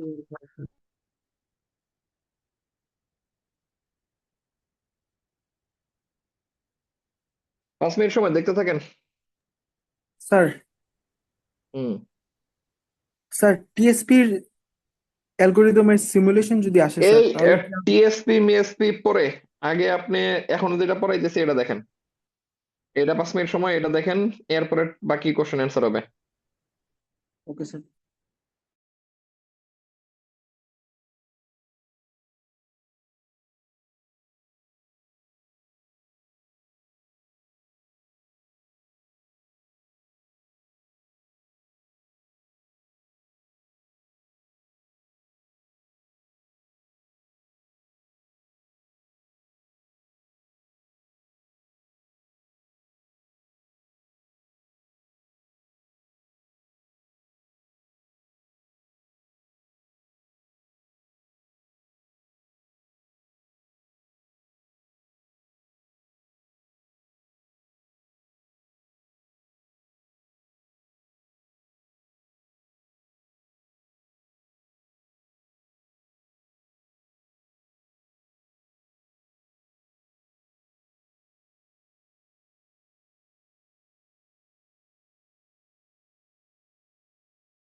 আপনি মানে যদি এখান থেকে প্রশ্ন করা হয় আর কি, সেক্ষেত্রে কি স্যার শুধুমাত্র মানে বড় হাতের এম যেটা মানে এটাই শুধু দেওয়া থাকবে যে আচ্ছা ঠিক আছে 50, তো এখন বাকি না মানে না, আপনার ডেফিনেটলি পিকিউ ছাড়া আপনি কেমনে আগাবেন? মানে এটা স্যার পিকিউ তো চাইলে যে কেউ যেটাই করতে পারে, কিংবা যেটা মানে এক্সপোনেন্ট এর মানে এটা তো হ্যাঁ, চাইলে। যদি যদি যদি আপনাকে কিছু দেওয়া না থাকে, কন্ডিশন গুলোর উপর বেসিস করে আপনি যেটা খুশি ওটা ধরতে পারবেন। জি স্যার, প্রাইম জি আর স্যার। কি, prime and coprime. Okay, so এইখানে একটা জিনিস একটু মনে করাই দেই। আমি যখন আহ, এই জায়গাতে নেগেটিভ পাই, ধরেন ফর এক্সাম্পল আমি 263 পাইনি, আমি পাইছি -263, তারপরে কি করবেন বলেন তো? কার সাথে যোগ করবেন? বড়টার সাথে আঠারোর বড়টা সাথে মানে এর সাথে যোগ ইন করে দেবো। ইন সেন্স, যেটা দিয়ে আপনি মড করতেছেন, বড়টা মনে রাখার দরকার নাই। মনে রাখবেন এইভাবে, যেটা দিয়ে মড করতেছেন। ইন শর্ট, এখানে হচ্ছে phi n, so phi n এর সাথে। সিম্পল অ্যান্সার কার সাথে? পায়ের সাথে। পায়নের ফাই সাথে। এর সাথে, ফাই এর সাথে। তো স্যার আর তার এস মানে এর, বলেন। রিমাইন্ডার 0 পাওয়ার পরে আরেক স্টেপ এটা শিফট হবে। আহ এটা অনুসারে হ্যাঁ, না না, রিমাইন্ডার 0 হওয়ার পরে শিফট, এই যে এটা শিফট, বলতেছেন, হ্যাঁ। হ্যাঁ হ্যাঁ রিমাইন্ডার ওইটাই। 0 হওয়ার পরে এক স্টেপ শিফট হবে, অ্যালগোরিদম তখনই থামবে যখন আপনার এ কে বি দিয়ে ভাগ করতে পারবেন না। যদি আপনার 0 আসে, 0 দিয়ে কি কাউকে ভাগ করা পসিবল? না, তার মানে অ্যালগোরিদম স্টপ। আর অ্যালগোরিদম যখন স্টপ, তার মানে এটাও শিফট হয়ে গেছে, তো তখন কে থাকবে? T1 এ আমার যে ভ্যালুটা থাকবে ওইটি আমার ডি। এর মান কি জিরো হতে পারে? হুম হুম। P1 এর ভ্যালুটা কি জিরো আসতে পারে লাস্টে? 0 আসে অনেক স্পেশাল কেস সিনারিও, তো ওইগুলো নিয়ে চিন্তা করা দরকার নেই। ওকে, তো আশা করি বুঝতে পারছেন। এখন আমরা দেখবো যে জিনিসটা, আমরা কারেন্টলি যত টাইপের মানে ফেসবুকে বা ইয়েতে দেখি, ইন্টারনেট সার্ফে, আমাদের দুইটা এনক্রিপশন টেকনিক ম্যান্ডেটরি ইউজ হয়। একটা হচ্ছে AES, অ্যাডভান্স এনক্রিপশন সিস্টেম, আর একটা হচ্ছে RSA। RS এর ফুল মিনিং হচ্ছে তিনটা সায়েন্টিস্টের নাম নিয়ে এটা বানানো, কারণ তিনজন এটাকে রিপ্রেজেন্ট মানে প্রথম সাজেস্ট করছিল। ওই নামটা মনে রাখার দরকার নেই, মনে রাখবেন RSA। তো RSA এবং AES the most popular encryption technique বর্তমানে যেগুলো ইউজ হচ্ছে। এখন আমরা দেখবো RSA কেন কাইন্ড অফ আনব্রেকেবল, কেন আমরা এটা ইন্টারনেটে ইউজ করে নিজেদেরকে সেফ দাবি করতে পারি। জাস্ট একটা জিনিস মনে রাখেন, অলরেডি লাস্ট ইয়ারের আগের ইয়ারে RSA কে চাইনিজ সায়েন্টিস্টরা ভেঙে ফেলছিল, but still RSA practically kind of use হইতেছে। তো কেন আমরা এটা দেখবো? তো আরএস এর মেইন সিকিউরিটিটা বা আরএস এর মেইন স্ট্রেংথটা জমা আছে একটা সিঙ্গেল কনসেপ্টের উপরে, যেই কনসেপ্টটাকে আমরা বলি প্রাইম ফ্যাক্টরাইজেশন। তো what is a prime factorisation? Prime factorisation জিনিসটা বলতেছে, আপনি দুনিয়ার যে কোনো নাম্বারকে নেন, নাম্বারকে নেওয়ার পরে যদি আপনি এটাকে ভাগ করতে করতে করতে করতে একদম ছোট অবস্থায় নিয়ে আসেন, তাইলে আপনি ডেফিনেটলি প্রাইমের মাল্টিপ্লাই আকারে পাবেন। লাইক যে কোনো একটা নাম্বার বলেন কেউ, এনি নাম্বার। 11। আর 11 তো ইটসেলফ প্রাইম, এটা আমি ভাঙবো কি? তো 11 রে ভাঙলে 1 × 11 প্রাইম পাইছি দুইটা আমি। যে কোনো নাম্বার কত? 120। 100। আরে 1 আপনি ভাঙবেন কেমনে? 1 তো 1 × 1 দুইটাই প্রাইম। প্রাইম ছাড়া বলেন, কারণ প্রাইমটা তো আমি ভাঙিয়ে প্রাইম পাবো এটা জানি। 120, 240। ওকে, 120। 10 × 12, 10 রে ভাঙা যায় 2 × 5, 12 রে ভাঙা যায় 6 × 2, তো 2 × 5 × 3 × 2 ফাইনালি হচ্ছে 2 to the power 1 2 3 cube × 5 × 3। So আমি 120 টা ভাঙা যা যা পাইছি এভরিথিং ইজ প্রাইম। আরেকটা, লেটস চেক। 252, 256। 256। ওকে, হেল্প, আমার মোবাইল কই, ক্যালকুলেটর লাগবে। Sir 128 × 2 = 256 sir. 100। 28 × 2 = 256। ওকে, 128 রে ভাগ করলে আবার কত হয় বলেন?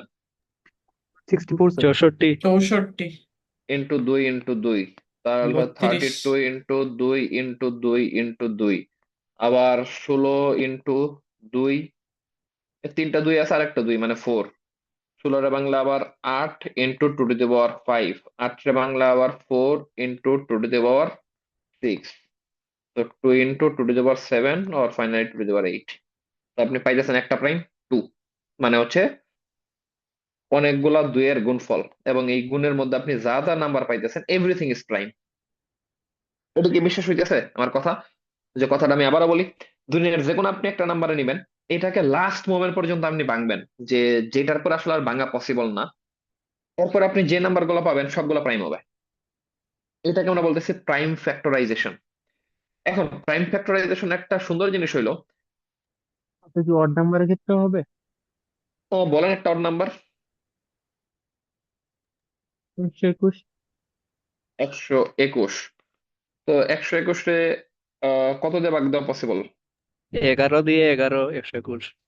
11 × 11 বোথ প্রাইম। আরেকটা অড নাম্বার বলেন। স্যার ওয়ান কে তো স্যার আসলে আমরা প্রাইম নাম্বার বলতে পারবো না স্যার, ওয়ান তো স্যার প্রাইম উম, না। উম, না, 1 কে প্রাইম বলতেছি না, কিন্তু মানে আপনি যদি 1 কে নেন তাহলে আসলে 1 × 1-ই পাইতেছেন।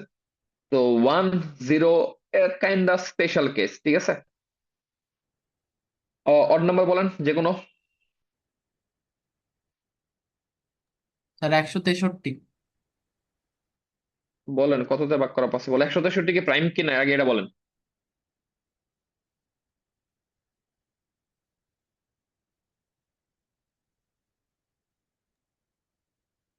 না, প্রাইম এটা তো হচ্ছে মনে হয়। 3 × 41। তো যে দুটা পাইছেন দুটাই কি প্রাইম না?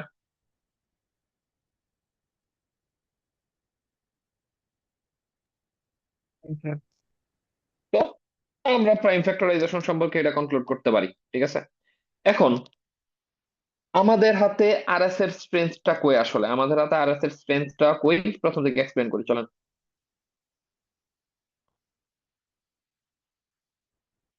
এখানে দেওয়া আছে আহ আমরা আরএস তে কি করি বলেন তো? আমরা আরএস তে খালি জায়গা নেই। আরএস এর স্টেপ গুলো যদি আমি ইন শর্ট লিখি, পি কিউ দেওয়া থাকে আমাকে, আমি n into p into q বের করি, phi n equals to p-1 q-1 বের করি, এরপর আমরা ই বের করি, এরপর আমরা ডি বের করি। এরপর আমরা সাইফার টেক্সট করতে গেলে আমরা ই কে ইউজ করি, m⁴ e mod n, যদি আমি ইকুয়েশন ভুল না লিখি, m = c⁴d mod n, তাই না? তো ধরেন আমি আপনাকে সাইফার টেক্সট পাই গেছেন, আপনি আপনি ইন্টারনেটে আপনার ফ্রেন্ড আপনাকে একটা মেসেজ পাঠাইছে ফেসবুকে, মেসেজটাকে সাইফার টেক্সটে কনভার্ট করে সি তে পাঠাইছে। এই সিটাকে আপনি ক্যাপচার করে ফেলছেন এজ এ হ্যাকার, ঠিক আছে, সি আপনার হাতে আছে। এখন সিটা থেকে আমি যদি এমটা বের করতে যাই, আমার কার হেল্প নেওয়া লাগে? ডেফিনেটলি ডি এর হেল্প নেওয়া লাগে না? এখন ডি এর হেল্প যদি নেওয়া লাগে, আমরা কি জানি, ed congruent of 1 mod n। তার মানে আমার এই ডি বের করতে হলে আবার কার হেল্প নেওয়া লাগে? এন এর হেল্প নেওয়া লাগে না? এন এর হেল্প বের করতে চাইলে আমার কার হেল্প নেওয়া লাগে? P into q. That means আমি যদি এমটাকে বের করতে চাই ফ্রম সি, আমার ডেফিনেটলি এনটা কোন কোন প্রাইমের গুণফল এটা আমার বের করা লাগবে, রাইট? জি স্যার। আমি তো আপনাকে পি কিউ দিয়ে দিব না, আপনি তো হ্যাকার, তাই না? আপনার হাতে থাকবে সি, এবং আপনি ধরেন ফর এক্সাম্পল ডিটাও ক্যাপচার করে ফেলছেন যে কিটা দেওয়া আছে। এই ডিটার ক্যালকুলেশন, যেই স্টেপটা আমি দেখাইলাম এইখান থেকে এই পর্যন্ত, এই পুরোটা তো আমার লোকাল পিসি তো হইছে, আপনার হাতে তো ডি আছে। এখন ডি যদি আপনি অ্যাকচুয়ালি পুরোটা করতে চান, আপনার এন লাগতেছে। এখন আপনি যদি ডি থেকে এন বের করতে চান, ঠিক আছে, আপনার কি পি কিউ বের করা লাগবে না? পি কিউ বের করা লাগবে। এখন প্রাইম ফ্যাক্টরাইজেশন আমাকে বলতেছে, আমাকে যদি পি কিউ দেওয়া থাকে, আমি n into p into q বের করা খুবই ইজি। বাট আমি এন পাইছি, এনটাকে পি এবং কিউ এ কনভার্ট করা আমার জন্য কম্পিউটেশনালি অনেক হার্ড, যদি আমার এনটা এনাফ বড় লার্জ নাম্বার হয়। লাইক আমি যখন আপনাদেরকে এখানে দেখাইতেছিলাম 123, তারপরে হচ্ছে 256, আমি ভেঙে ভেঙে যে দেখাইতেছি, এই স্টেপটা করাই কম্পিউটেশনালি অনেক হার্ড যদি আমার এই নাম্বারটা এনাফ লার্জ হয়। এটাই হচ্ছে আরএস এর স্ট্রেংথ। তো চলেন কি লেখা আছে। RS is secure because multiplying two large prime number is easy. দুইটা প্রাইম নাম্বারকে আপনি ইজিলি মাল্টিপ্লাই করে ফেলতে পারবেন আপনার এরিথমেটিক লজিক ইউনিট দিয়ে, but reversing that process is hard. If I give U P এত ফাইন্ডিং এত ইজ ভেরি ইজি, এটা জাস্ট গুণ করে দিবেন। কিন্তু আমি যদি আপনাকে 1927 দিয়ে বলি পি এবং কিউ বের করতে, আমাকে ব্যাকওয়ার্ড ক্যালকুলেশন করা লাগে, আমাকে ব্রুট ফোর্স চালাইতে হয়, ব্রুট ফোর্স চালানো ছাড়া এখানে কোনো অপশন নাই। আমাকে প্রাইম নাম্বারের বিশাল বড় সিকোয়েন্স থেকে ফাইন্ড আউট করা লাগে যে ওকে আমি কোন দুইটা প্রাইমের গুণফলকে আমি 1927 আকারে কনভার্ট করতে পারি। স্মলের জন্য এটা ইজি, বাট যত বড় হইতে থাকে এটা আমার জন্য এক্সট্রিমলি হার্ড হইতে থাকে, এবং একটা সময় গিয়ে এটা এক্সপোনেনশিয়ালি হার্ড হওয়া শুরু করে। এটাকে আমরা বলতেছি NP complete problem. In simple word, mathematician know it is difficult for a classical computer, but it is not in the special NP complete class like some other famous hard problem. এটা কি বলা হয়েছে? আমরা জানি যে এটা আমাদের জন্য অনেক অনেক অনেক কমপ্লেক্স, এবং ফ্যাক্টরাইজেশনকে আমরা বলতেছি না এনপি কমপ্লিট, বাট আমরা এটাকে বলতেছি এটা আমাদের ক্লাসিক্যাল কম্পিউটারের জন্য কম্পিউটেশনালি অনেক বেশি কমপ্লেক্স। তো আমার যদি কেউ পি কিউ তো আমার লোকাল কম্পিউটারে থাকবে, এটা তো আমি কাউকে দিব না। দেন আমি পি কিউ থেকে এন কে ক্যালকুলেট করব, দেন আমি ই এবং ডি বের করে আমি পাঠাই দিব। ই হচ্ছে আমার পাবলিক কি, দ্যাট মিনস ই সবাই জানবে। তো আমি যদি এইখান থেকে এন কে বের করতে চাই, আমাকে ডেফিনেটলি এনটা কোন দুইটা প্রাইমের গুণফল আকারে বের করছি এটা আমার জানা লাগবে, তাই না? তো এইটা আমি কখনোই করতে পারবো না, কারণ কি? কারণ এটাই বলা হইতেছে আমি যদি এন জানি, আমি এনটা কোন পি এবং কোন কিউ এর গুণফল এটা আমি বের করতে পারবো না। আমাকে যদি পি কিউ দেওয়া থাকে তাহলে আমি এন ইজিলি বের করে ফেলতে পারবো। তো breaking RSA mostly means factoring in. That means prime factorization is computationally kind of impossible. Impossible বলা উচিত না, কারণ অলরেডি এটা চাইনিজটা ভাঙছে। এটা কম্পিউটেশনালি সো মাচ হার্ড।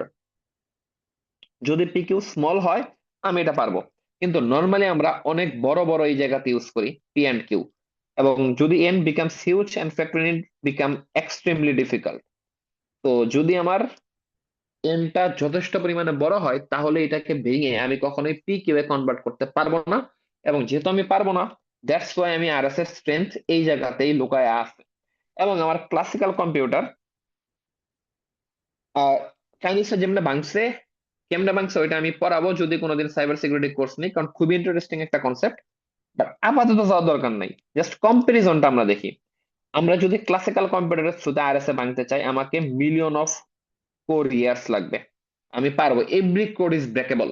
আমরা একটা কোডকে আনব্রেকেবল বলি এই পার্সপেক্টিভ থেকে যে ওইটা আমার কিয়ামতের আগ পর্যন্ত ভাঙা পসিবল হবে না। আর কোয়ান্টাম কম্পিউটারের জন্য এটা কোনো ইস্যু না, ও মানে জাস্ট সেকেন্ডের মধ্যে ভেঙে ফেলতে পারবে। তো এখন একটা ইন্টারেস্টিং ফ্যাক্ট দেখেন, around a large number x the chance of A random number is prime is about 1/ln x। মানে আমি যদি আপনাকে এক্স একটা রেঞ্জ দেই লার্জ নাম্বার, তাহলে এটার মাঝখানে যে কোনো একটা র্যান্ডম নাম্বার যদি আপনি পিক করেন এবং এই র্যান্ডম নাম্বারটা প্রাইম হওয়ার পসিবিলিটি হচ্ছে 1/ln x। তো প্রাইম রেয়ার, 1/ln x খুবই ছোট number, but there is still a lot of them in huge interval. যদি আপনি অনেক বড় জায়গা ব্যাপী নেন, আপনি যদি প্রাইমের স্পাইরালটা খেয়াল করেন, স্পাইরালটা এখনো ভুলে গেছি, আগে আগাইতে পারতাম, সাইবার পড়াইলে আবার শিখবো। তো প্রাইমের কন্ডিশনটা হয় আসলে এরকম। তো যত কাছে আমার প্রাইম তত বেশি পরিমাণ কাছাকাছি থাকে, যত দূরে যায় প্রাইম তত বেশি কমতে থাকে।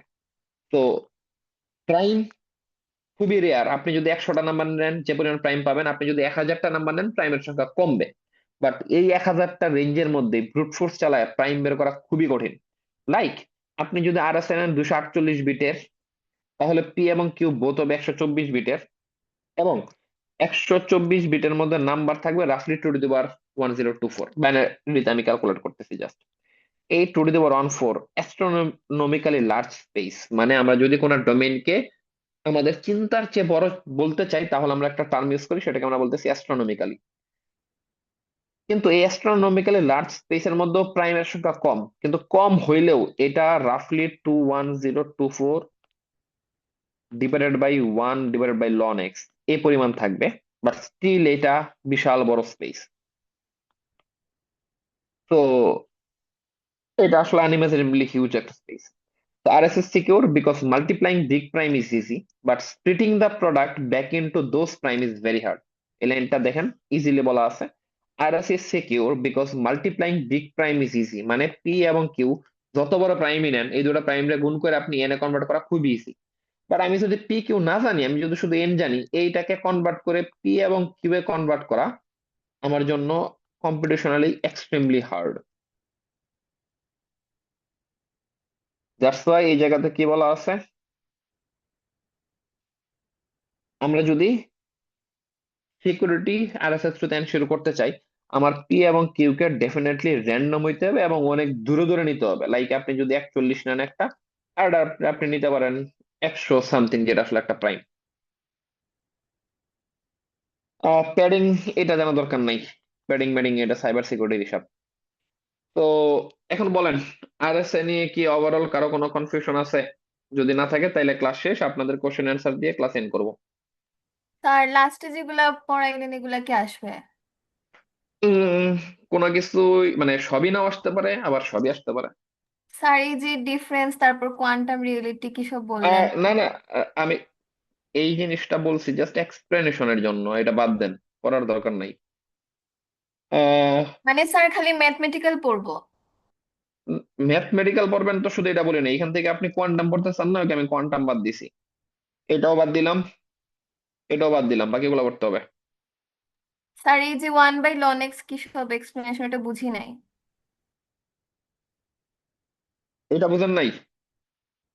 আচ্ছা, এটাও বাদ দিলাম, মানে এই পোর্শনটুকু বাদ দিলাম।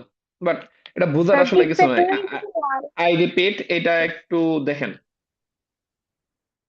আমি যদি একটা লার্জ প্রাইম নাম্বার, মানে সরি লার্জ একটা নাম্বার নেই, ধরেন আমি নিচ্ছি এত, এই নাম্বারটার মধ্যে থেকে আমি যদি কোন একটা র্যান্ডম নাম্বার পিক করি এত বড় রেঞ্জে ফ্রম 1 টু এত, তাহলে এই র্যান্ডম নাম্বারটা প্রাইম হওয়ার পসিবিলিটি হচ্ছে 1/ln x, এবং এই ভ্যালুটা অনেক ছোট। তার মানে হচ্ছে আপনি একটা বড় রেঞ্জে প্রাইম পাওয়ার পসিবিলিটি অনেক কম, আপনি যত নাম্বার বড় করবেন প্রাইমের চান্স তত কমতে থাকবে। কিন্তু ঝামেলাটা অন্য জায়গাতে, আপনি যদি 248 বিটের একটা কম্পিউটার নেন যেখানে পি এবং কিউ বোথ 124 বিটের, তাহলে টোটাল নাম্বার ওই জায়গাতে আসবে হচ্ছে 2 to the power 1024। খুবই ইজিলি জানেন এটা, কারণ এটা বাইনারি নাম্বার সিস্টেম। এই পুরা নাম্বার সিস্টেমের মধ্যে আমার প্রাইম থাকবে, আরে খালি 28 লিখতেছি কেন, প্রাইম থাকার পসিবিলিটি হচ্ছে আপনি যদি এটাকে ln x দিয়ে ভাগ করেন, এক্সটা হচ্ছে আমার একটা র্যান্ডম নাম্বার। আপনার মনে হইতে পারে যে স্যার এটা তো অনেক ছোট স্পেস, কারণ এটার ভ্যালু তো অনেক ছোট, কিন্তু এটা চিন্তা করেন, এই জিনিসটা 2 to the power 1024 এর পার্সপেক্টিভ অনেক ছোট, বাট ইটসেলফ এই পুরাটা একটা অনেক বিশাল বড় রেঞ্জ। এখন আমি যদি আপনাকে সিম্পলি বলি যে আহ, ধরেন আপনার আমি আপনাকে একটা দিঘির মধ্যে নামাই দিছি, দিঘি হচ্ছে অনেকগুলা পুকুরের বড় ভার্সন, ওই দিঘির মধ্যে মাছ আছে ধরেন ফর এক্সাম্পল 20টা। এখন এই 20টা মাছের মধ্যে যে কোনো 2টা মাছের কালার হচ্ছে সেম, ঠিক আছে? কি বলছি, একটা বিশাল বড় পুকুর আছে,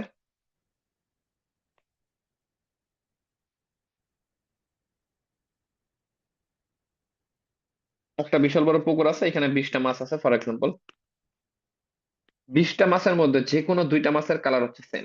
আপনাকে বলছে এই 2টা মাছ আমরা খুঁজে বের করে দিতে, আপনার কি করা লাগবে, পুকুরের মধ্যে নামতে হবে, এরপরে এই মাছটা পিক করবেন, ধরেন এটা পিক করলাম, ওকে মিলে নাই। তারপরে কি করা লাগবে, ওকে আমি এটাকে বাদ দিলাম, এটাকে পিক করলাম, আর ধরেন এটাকে পিক করলাম, ওকে মিলে নাই। এরপরে আমি কি করলাম, এটাকে বাদ দিলাম, এটাকে পিক করলাম, দেন এটাকে পিক করলাম, ওকে 2টা মিলে নাই। আমার তো প্রত্যেকটার এগেইনস্টে প্রত্যেকটা ধরে ধরে মানে মিনিমাম অফ n² ব্রুট ফোর্সে চালাইতে হবে আমার 2টা ভ্যালু খুঁজে বের করতে, তাই না? তো এখানে এটাই বলা হইতেছে যে আমি যদি আপনাকে n দিয়ে দেই, এই nটা কোন 2টা পি কিউ এর গুণফল থেকে আসছে এটা বের করার জন্য আপনাকে n এর যে রেঞ্জ দিছি আমি, ধরেন n 124, তাহলে তো ডেফিনেটলি পি কিউ 124 ছোট হবে। তো 124-এর চেয়ে ছোট যে কোনো 2টা প্রাইমকে খুঁজে বের করতে হবে পি কিউ আকারে যাদের গুণফল 124 হয়। এই যে প্রাইম ফ্যাক্টরাইজেশনটা, এটা কম্পিউটেশনালি এক্সট্রিমলি হার্ড, এবং যেহেতু আপনি এন থেকে পি কিউ বের করতে পারবেন না, মানে আপনাকে যদি আমি পি কিউ দেই আপনি এন বের করতে পারবেন, দ্যাট মিনস আমি আরএস এর ক্যালকুলেট করতে পারবো। বাট একটা হ্যাকার যদি এন পায়ে যায়, ও পি কিউ বের করতে চাইলে ওকে এক্সট্রিমলি লার্জ স্পেসের মধ্যে ফাইন্ড আউট করতে হবে, যেটা কাইন্ড অফ কম্পিউটেশনালি ইম্পসিবল, এবং যেহেতু সে এন থেকে পি কিউ বের করতে পারবে না কখনোই, তার মানে হচ্ছে আসলে সে ডি ই এই জিনিসগুলো সম্পর্কেও সে বের করতে পারবে না, এবং আপনার মেসেজ সিকিউর থাকবে। বোঝা গেছে? Yes sir. স্যার লাস্টের 3টে পেজ তাইলে আপনি বাদ দিয়ে দিচ্ছেন। লাস্টের 3টা পেজ বাদ দেয়নি, লাস্টের এটা বাদ দিছি আর এই ইমেজটা বাদ দিছি, বাকি সব থাকবে। স্যার আপনি তো ফার্স্ট যাইতেছেন যে বুঝতেছি না কোনটা বাদ দিছেন। আহ আচ্ছা, আপনার এই জায়গা থেকে মানে security of RSA, security of RSA থেকে যা ইমেজ আছে এটাও বাদ, এটাও বাদ, এটাও বাদ, এটাও বাদ, এটাও বাদ, শুধু টেক্সট গুলো পড়বেন। Thank you sir. ওকে, তো এখন বলেন কারো কোনো স্যার কোশ্চেন আছে? হুম, স্যার টেক্সট থেকে কিভাবে কোয়েশন আসবে? বুঝি নাই। মানে টেক্সটের গুলো আর কি স্যার, মানে ওইগুলা থেকে কিভাবে কোয়েশন আসতে পারে? মানে কোশ্চেন বলছিলেন তো যে কোশ্চেন তো আমি জানি না কেমন আসতে পারে, আপনি বুঝতে যাবেন, পড়ে যাবেন, এরপরে কোশ্চেন কেমন আসতে পারে ওটা নিজে চিন্তা করবেন। এরপরের কোশ্চেন। স্যার হুম, স্যার আজকে যে টিটিতে স্যার এই যে নেগেটিভ মার্কিং এর ব্যাপারটা একটু মাফ করে দেন স্যার, নেগেটিভ মার্কিং করিয়েন না প্লিজ। আচ্ছা আমি এটা মাথায় রাখলাম, দেখবো না। এরপরে স্যার দুইটাই কি বের করতে দিবেন, মানে এনক্রিপশন ডিক্রিপশন? দুইটাই দিতে পারে, একটাও দিতে পারে, একটাও নাও দিতে পারে।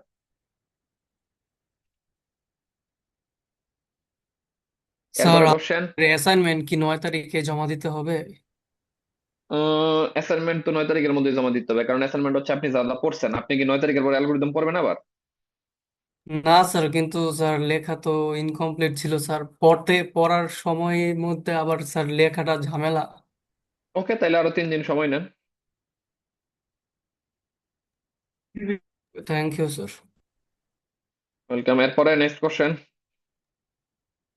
স্যার স্যার টিএসপি এর ক্ষেত্রে কি ওই যে বিট ম্যানিপুলেশন আছে স্যার, এই টপিক তো স্যার মানে এটা কি কোনো কায়দায় বাদ দিতে পারেন? এটা তো মানে বোঝা যাচ্ছে না স্যার, বিট ম্যানিপুলেশন বহুত জটিল লাগতেছে। উপরে সিমুলেশন বোঝা গেলেও স্যার নিচে হচ্ছে কোডের যে টপিকটা আছে ওইটা স্যার মানে বিট ম্যানিপুলেশন লাগবে, কারণ বিট ম্যানিপুলেশন থেকে কোশ্চেন আসবে, মানে বিট মাস্কিং থেকে ডেফিনেটলি কোশ্চেন আসবে। বিট মাস্কিং বিট এটা কি মাস্কিং আর স্যার মানে ম্যানিপুলেশন একই জিনিস। স্যার ওই দেখাতেই হবে, মানে এটা কি স্টেপ দেখানোর কথা বলতে পারে নাকি আছে কোনো একটা ওই যে আপনার ওই যে ওয়ান আপনার জিরো? কি দেখানো লাগবে এটা ইম্পর্টেন্ট না, ইম্পর্টেন্ট হচ্ছে আমি জিনিসগুলারে ক্লাসে যেইভাবে বলছিলাম যে এইগুলো এইভাবে পড়া ইম্পর্টেন্ট, ওইভাবে পড়ে যাবেন, এরপরে দেখবেন ইজিলি কমন পড়ে গেছে। আর আপনি তো কিন্তু পড়ানোর সময় জিনিসের সবই পড়াইলেন স্যার, সবই ইম্পর্টেন্ট। জিনিসের কোর কনসেপ্ট গুলা বুঝতে হবে, ফোকাস করা হয়েছে আপনি জিনিসটা বুঝতেছেন কিনা। আপনি অ্যালগোরিদম মুখস্থ করে গেলে হয়তো বা মানে যদি ধরেন হুবহু মুখস্থ করে দেন শুধুমাত্র অ্যালগোরিদম, আপনি ম্যাক্সিমাম বি প্লাস পাইতে পারেন, এর বেশি পাওয়ার চান্স কম। স্যার ডাইনামিক প্রোগ্রামিং থেকে মানে কি টাইপের প্রশ্ন দিবেন, মানে প্রশ্নের ধরনটা কিরকম হবে স্যার? ডাইনামিক প্রোগ্রামিং থেকে সিমুলেশন আসতে পারে, সিমুলেশন আসতে পারে, অ্যানালাইসিস আসতে পারে যে ডাইনামিক প্রোগ্রামিং এই জায়গাতে কেমনে কাজ করতেছে। এরপরে হইতে পারে ডাইনামিক প্রোগ্রামিং এই জায়গাতে কাজে কেমনে লাগতেছে, এটা আসতে পারে। মানে আমার পিডিএফ এ যা যা আছে এভরিথিং ইম্পর্টেন্ট, এটা আমি বারবার বলতেছি, কারণ হচ্ছে মানে এমন কোন টপিক আসলে নাই যে এই টপিক থেকে কোশ্চেন করা হয় নাই, ঠিক আছে, বা স্কিপ করা হয়েছে, এরকম টপিক ধরতে গেলে নাই। যেমন একজন বলছে বিট মাস্ক, জি স্যার, বিট এইটার মাস্কিং, থেকে স্যার বিট টাইপ মাস্কিং গুলো থেকে যদি আপনি বলেন। বিট মাস্কিং থেকে আপনি ডেফিনেটলি একটা বা দুইটা কোশ্চেন অবশ্যই পাবেন। তো টাইপ তো মনে নাই আমার কি কোশ্চেন করছিলাম, এটা ভুলে গেছি কিন্তু। স্যার আমরা তো স্যার এই টপিকের উপর পরীক্ষা দিইনি, তাই তো ধরেন জানিও না যে কোন ধরনের বা কোশ্চেন টাইপ কেমন হইতে আপনি পারে। বিট মাস্কিং কি জিনিস পড়বেন, বিট মাস্কিংটা টিএসপি তে কেমনে কাজে লাগতেছে দেখবেন, টিএসপি তে বিট মাস্কিং এর যে সব কোড আছে কোড গুলা কি বলতেছে এটা দেখবেন। স্যার এমনি কি কোনো ধরনের থিওরিটিক্যাল কোশ্চেন, মানে ধরেন সংজ্ঞা টাইপ কোশ্চেন কি আসতে পারে কিনা? আসতে পারে। সেক্ষেত্রে কি স্যার মানে 2 মার্কের জন্য জাস্ট সংজ্ঞাটা লিখবো নাকি কিছু দেখাইতে হতে পারে যে এক্সাম্পল টাইপ? 1 মার্কের জন্য শুধু ডেফিনেশন, 2 মার্কের জন্য ডেফিনেশন প্লাস এক্সাম্পল।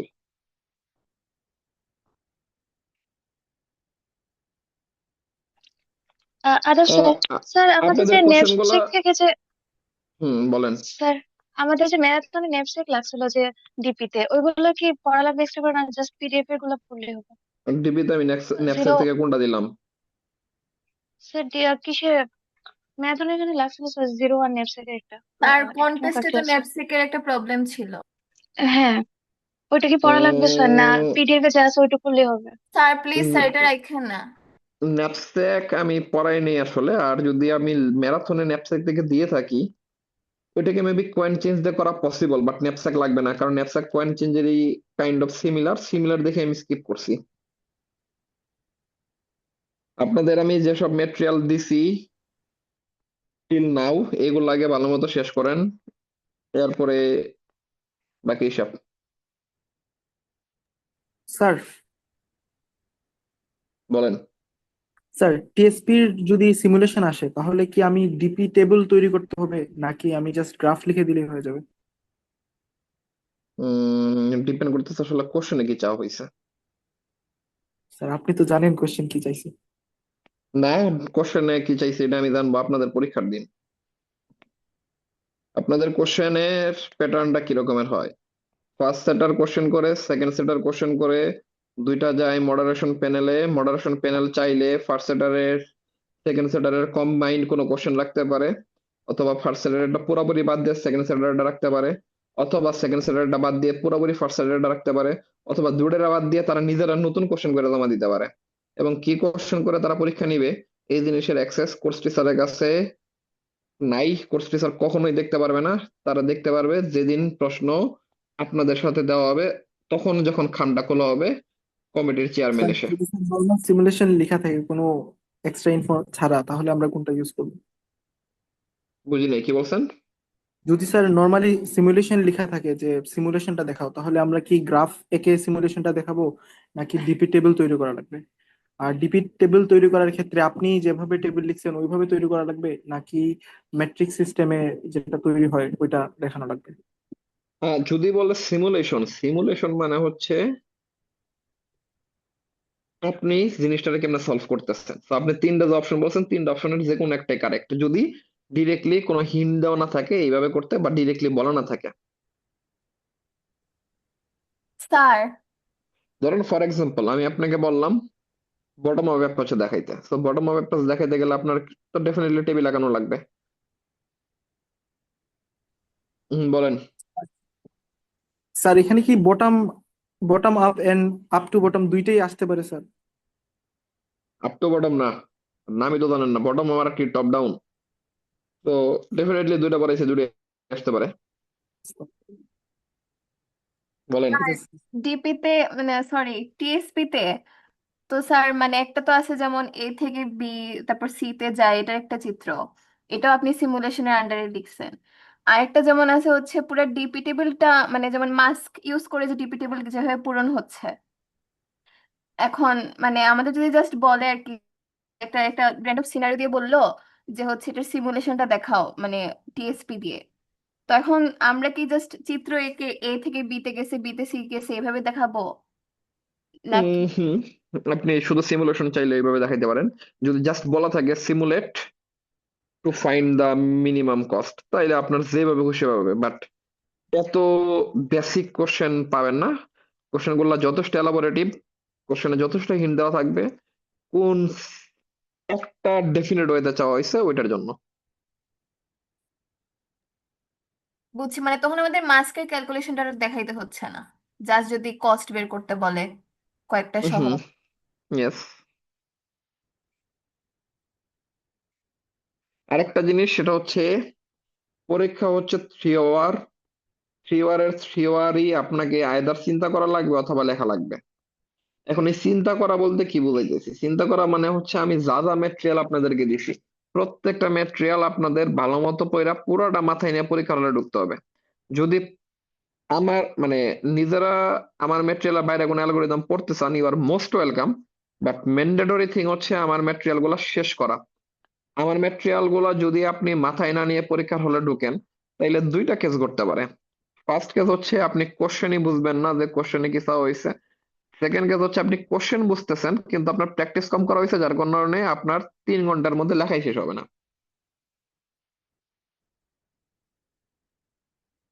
বুঝাইতে পারছি? তো আমি যা যা স্যার মেটেরিয়াল আমাদের দিছি, কথা একটু চিন্তা করেন স্যার। আপনাদের কথা চিন্তা করছি দেখে অ্যালগোরিদম আসলে ভালোই কম পড়াইছি। তো স্যার একটা ডেমো আরো টাইপ কোশ্চেন দেওয়া যায়? মানে স্যার আপনি ডেমো যে টাইপ সেটটা করছেন, এই সেটের একটা ওভারভিউ স্যার। আমি যে সেট করছি, আমি কোনো সেটের কোশ্চেন করি নাই, করছে আরেকজন। আমি কোশ্চেন করি নাই, বাট আমি একটা ডেমো কোশ্চেন দিতে পারি। ফর এক্সাম্পল কি রকমের হইতে পারে,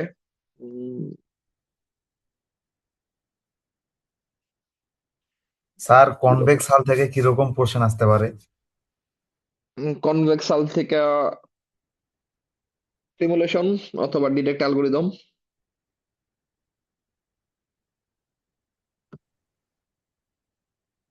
ধরেন এই কনভেক্স হাল বলছে, আমি পয়েন্ট দিলাম অনেকগুলা, পয়েন্ট দিয়ে বললাম এই জায়গাতে গ্রাহাম স্ক্যান অথবা জার্ভিস অ্যালগোরিদমের সিমুলেশন দেখাইতে।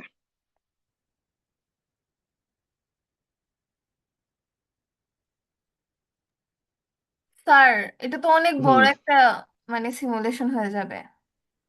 হ্যাঁ অনেক বড় সিমুলেশন হয়ে যাবে। আপনি যেহেতু বুঝতেছেন, আমি পড়াইছি, অবভিয়াসলি আমিও বুঝতেছি।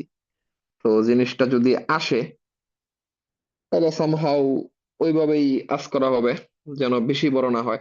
বড় হবে definitely, but point com unimaginable দেয়া বড় যেন থাকবে না হয়। মানে। আনইমাজিনেবল বড় যেন না হয়, এইভাবেই আসতে পারে যদি আসে। এগুলো তো ফ্রি হ্যান্ড আঁকায় দিলে হবে না স্যার? মানে ডেফিনেটলি ফ্রি হ্যান্ড আঁকাবেন, ওই জায়গাতে স্কেল টেল ইউজ করার দরকার নাই। আর এ পার ডে এক্সট্রা পেজ তো অবশ্যই লাগবে। মেইন খাতাতেও লেখা লাগবে পুরোটাই। এখন কেউ যদি মার্জিন করতে চান, করতে পারেন, আমার কোনো সমস্যা নাই। বাট আমি আমার ভার্সিটি লাইফের কোনো পরীক্ষাতে কোনোদিন মার্জিন করিনি, খাতা পাস করে লিখছে অলাইস। তো মার্জিন করার মতো জায়গাতে 2-3 মিনিট টাইম না দিয়ে ওই 2-3 মিনিট লিখেন অথবা চিন্তা করেন, আমার সাজেশন। স্যার আমরা তো যেহেতু টার্ম টেস্ট আগে দিই নাই, তো স্যার আমাদের আসলে কোয়েশ্চেনটা নিয়ে এক্সপিরিয়েন্স নাই তেমন। মানে আপনি টার্ম যদি টেস্টের আমাকে কোশ্চেন টার্ম টেস্টের কোশ্চেন কোনো কালেই আমার ফাইনাল কোশ্চেনের সঙ্গে মিলে না। মানে স্যার একটু যদি কোয়েশ্চেন বলতেন ডেমো। জি স্যার, উম, একটা ড- একটা দুই একটা কোশ্চেন যদি স্যার দিয়ে দেন আপনি তাহলে তো হচ্ছে প্রিভিয়াস ভালো ইয়ারে হতো। স্যার টিএসপি প্রিভিয়াস ইয়ারের কোনো জিপি নেই স্যার আপনি, এগুলোর মানে উপরে। কোনো অ্যালগোরিদম?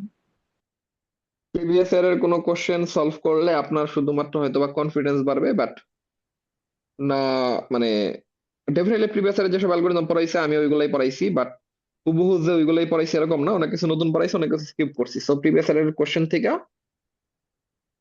কমন পড়ার চান্স তো কম। শুধু এটা এই কোর্সের জন্য না, এটা আমার নেওয়া ফিউচার যে কোনো কোর্সের জন্য প্রিভিয়াস ইয়ারের কোনো কোশ্চেন আমার নিজের কাছে নাই।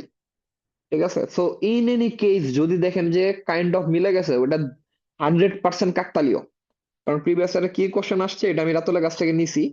এখন এই জন্য আপনাদের মনে হইতে পারে যে প্রিভিয়াস ইয়ারের কোশ্চেন থেকে হয়তো বা আসছে না, আমি প্রিভিয়াস ইয়ারের কোশ্চেনটা নিছি ওবির কোশ্চেনটার মধ্যে কয়টা অর থাকে, কিভাবে থাকে, এই জিনিসের প্যাটার্ন দেখার জন্য, নট কোশ্চেন দেখার জন্য। প্রিভিয়াস ইয়ারের কোশ্চেন দেখে আমি কোশ্চেন করি না।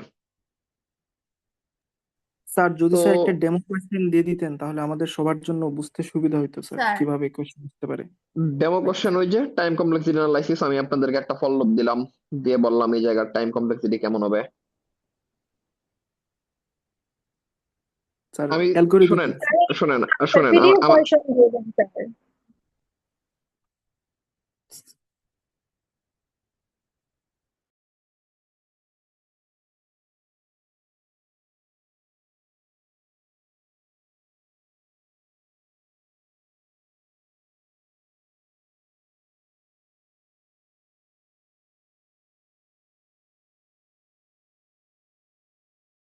connect হয়ে গেছিল আবার। সো আমি আবারও বলতেছি, সেটা হচ্ছে যা বলতেছিলাম কলকাতার আগে, সেটা হচ্ছে আমার কোশ্চেনের আপনি আমাদের এখন কথা শোনা যাইতেছে?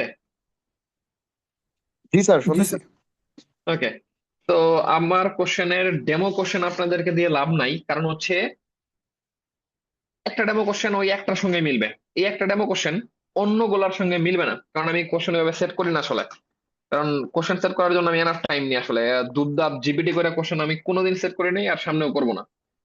তো একটা ডেমো কোশ্চেনের সঙ্গে অন্যটা মিলবে না। তো বেটার সাজেশন হচ্ছে পিডিএফ গুলা পড়েন ভালো মতো, যা যা দিছি আপনাদের। আমি এটা ওপেনলি অ্যাকসেপ্ট করতেছি যে আমি আপনাদের কোশ্চেন করার সময় আপনাদের পিডিএফ গুলো ওপেন করে করে আমি কোশ্চেন করছি।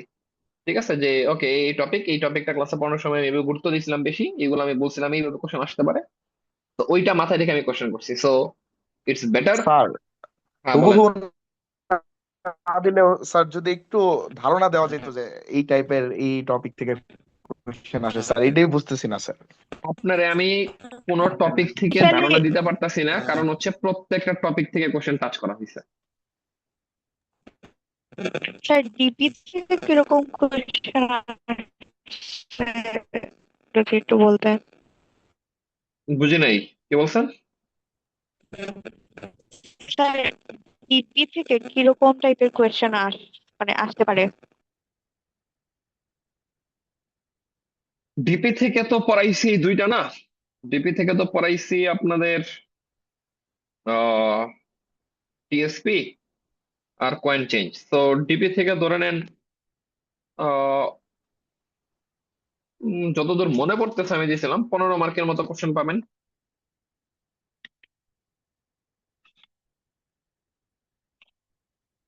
কথা শুনতেছেন? হ্যাঁ স্যার, মানে এটা কি এরকম যে আমরা এখন আমাদের নিজেদের মতো করে নতুন ফর্মুলা বানায় তারপরে ডিপি টেবিলটা ফিল আপ করবো এরকম কিছু? উম, না, নতুন ফর্মুলা ক্রিয়েট করে ডিপি টেবিল ক্রিয়েট করবেন এই কমপ্লেক্সিটিতে দেওয়া হয়নি আসলে। বাট হ্যাঁ, নিউ ইকুয়েশন বা এই টাইপের জিনিসপত্র বের করা লাগতে পারে। বাট এত কমপ্লেক্স না যে ইকুয়েশন বের করা আবার টেবিল, এটা অনেক বড় কোশ্চেন হয়ে যায়। স্যার নিউ ইকুয়েশন বলতে কি স্যার, কোন একটা সিনারিও দিয়ে দিবেন আর বলবেন যেখানে ডিপি অ্যাপ্লাই করো, কন্টেস্টের হুম মতো? হুম, হইতে পারে। স্যার আসলে হইতেই পারে। ডিপি অ্যাপ্লাই করা জিনিসটা এরকম না। ডিপি অ্যাপ্লাই করা মানে হচ্ছে আপনার পুরো অ্যালগোরিদম ডিজাইন করে ওইটা সলভ করতে হবে, এত বড় হইতে হবে না আর কি। স্যার ডিজাইন করা মানে কি স্যার? ডিজাইন করা মানে হচ্ছে সিনিয়র বেসডে ডিপি এই জায়গাতে কিভাবে ওয়ার্ক করতে পারে এটা বুঝতে পারা।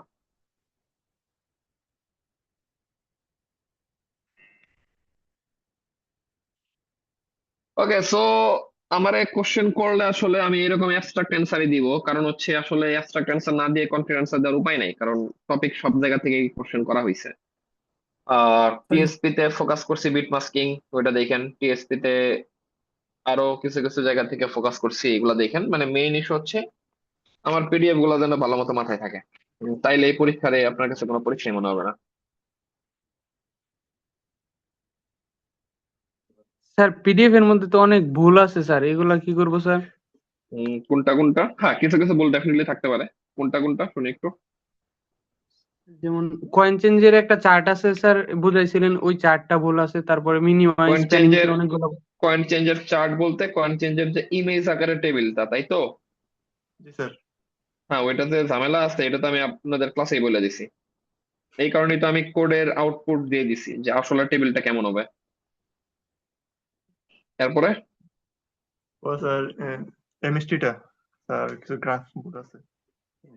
মিনিমাম স্প্যানিং ট্রি, জি স্যার। হ্যাঁ ওইটাতে থাকতে পারে আসলে, কারণ এইগুলা রাতের বেলা বানাই। দু একটা ছোটখাটো ভুল থাকতে পারে, ওইগুলা থাকলে ঠিকঠাক মতো পড়েন। আর যদি আপনি ভুল বুঝতে পারতেছেন না তাইলে জি আজ করেন। যেহেতু বুঝতে পারতেছেন ভুল আছে, তার মানে আপনি এটার সলিউশনটাও জানতে পারবেন। বাট যেগুলো ভুল আছে পিডিএফ এ মনে হয় ওইগুলা মেনশন করেন, আমি দেখে ঠিকঠাক করে দিব না কমেন্টে। স্যার ডিপির উপর একটা অ্যাবস্ট্রাক্ট কোশ্চেন দিয়ে দিন। ডিপির উপরে অ্যাবস্ট্রাক্ট কোশ্চেন আসলে দেওয়ার মতো অবস্থাতে নাই, কারণ ডিপি ইটসেলফ অ্যাবস্ট্রাক্ট। স্যার তাহলে আপনি স্যার যেমন বলতেছেন যে সিনারিও দিয়ে তারপর ডিপি ইকুয়েশন বানাইতে হবে স্যার, স্যার হুম পারবো না সিনারি তো সিম্পল। স্যার, বেশি হার্ড হয়ে যাবে। বেশি হার্ড হইলে পড়ালেখা করেন। আজকে তোমার তো 6 তারিখ, 7, 8, 9, 3 দিন আছে আরো, স্যার আগে 6 স্যার দিন গ্যাপ পাইছেন। স্যার স্যার আরো এক্সকিউজ দিলেন যে কবে শোনেন দিছেন শোনেন শোনেন সিম্পলি বলি, আমি নিজেও আমার অ্যালগোরিদম থিওরিতে প্লাস পাই নাই, ঠিক আছে? একবারে লো। কথা শুনতেছেন? হ্যালো, আরে কথা আমারটা শুনতেছেন? কথা দিকে জি অর্ধেক স্যার কেটে যাচ্ছে। শুনছি। জি জি স্যার সো জি স্যার জি স্যার সো ফার্স্টের ইতিহাসে অ্যালগোরিদম ডাটা স্ট্রাকচারের কোশ্চেন অনেক হার্ড হয়, এত বেশি হার্ড হয় যে আমি অ্যালগোরিদম লেভেল নিজে প্লাস পাইছিলাম বাট থিওরিতে প্লাস পাই নাই। আমাদের অ্যালগোরিদম থিওরিতে প্লাস ছিল মনে হয় 5টা না 6টা, বাকি সবাই প্লাসের নিচে। আপনাদের এত কমপ্লেক্সিটিতে যায় নাই, বাট কোশ্চেন কমপ্লেক্স হইছে। তো স্যার আমাদেরও আমার কি এমন হবে নাকি স্যার? 5-6টার বেশি হবে না? না না না, আমি ওটা বলি নাই, আমি কোশ্চেনের প্যাটার্ন বুঝাইছি, ঠিক আছে? সো স্যার কোশ্চেন এগুলো বললে মোটামুটি, আরো ভয় ধরাই দেবেন স্যার। না আমার সঙ্গে এখন যত কথা বলবেন আপনাদের তত ভয় লাগবে, তার চেয়ে ভালো হইতেছে চোখ বন্ধ করে আমার পিডিএফ গুলো পড়া শুরু করেন, পরীক্ষা ভালো হবে। জি স্যার, গুড নাইট। ওকে ঠিক আছে, সো সবাইকে গুড নাইট, স্যার পড়ালেখা করেন। বলেন। কেএমপি তে স্যার আমরা এলপিএস যদি স্যার মানে টেবিল দিয়ে মানে বানিয়ে ফেলি স্যার, মানে এলপিএস এর মানগুলা, তাহলে তো হবে। আর তারপর স্ট্রিং এর সাথে কম্পেয়ার করলাম। হবে। Okay sir. একটু স্যার আমাদের কথাটা ভাইবা দেখেন স্যার, একটু যদি কিছু। আপনাদের কথা ভাববো পরীক্ষার খাতার অ্যান্সার হাতে পাওয়ার পরে, তার আগে না। স্যার যদি পারেন স্যার ডিপি থেকে একটা একটা না হলে স্যার ডেমো কোয়েশন দিয়ে দিন স্যার। ডিপি থেকে ডেমো কোশ্চেন দেওয়া যাবে না, কারণ ডেমো কোশ্চেন বানাইতে আমার বিশাল সময় লাগবে। তো আর ডেমো কোশ্চেন দিলেও আমি আসলে যেই কোশ্চেন আসছে ওই টাইপের কোশ্চেন দিব না, তো আসলে দিয়ে লাভ নাই। স্যার স্যার 3 দিন।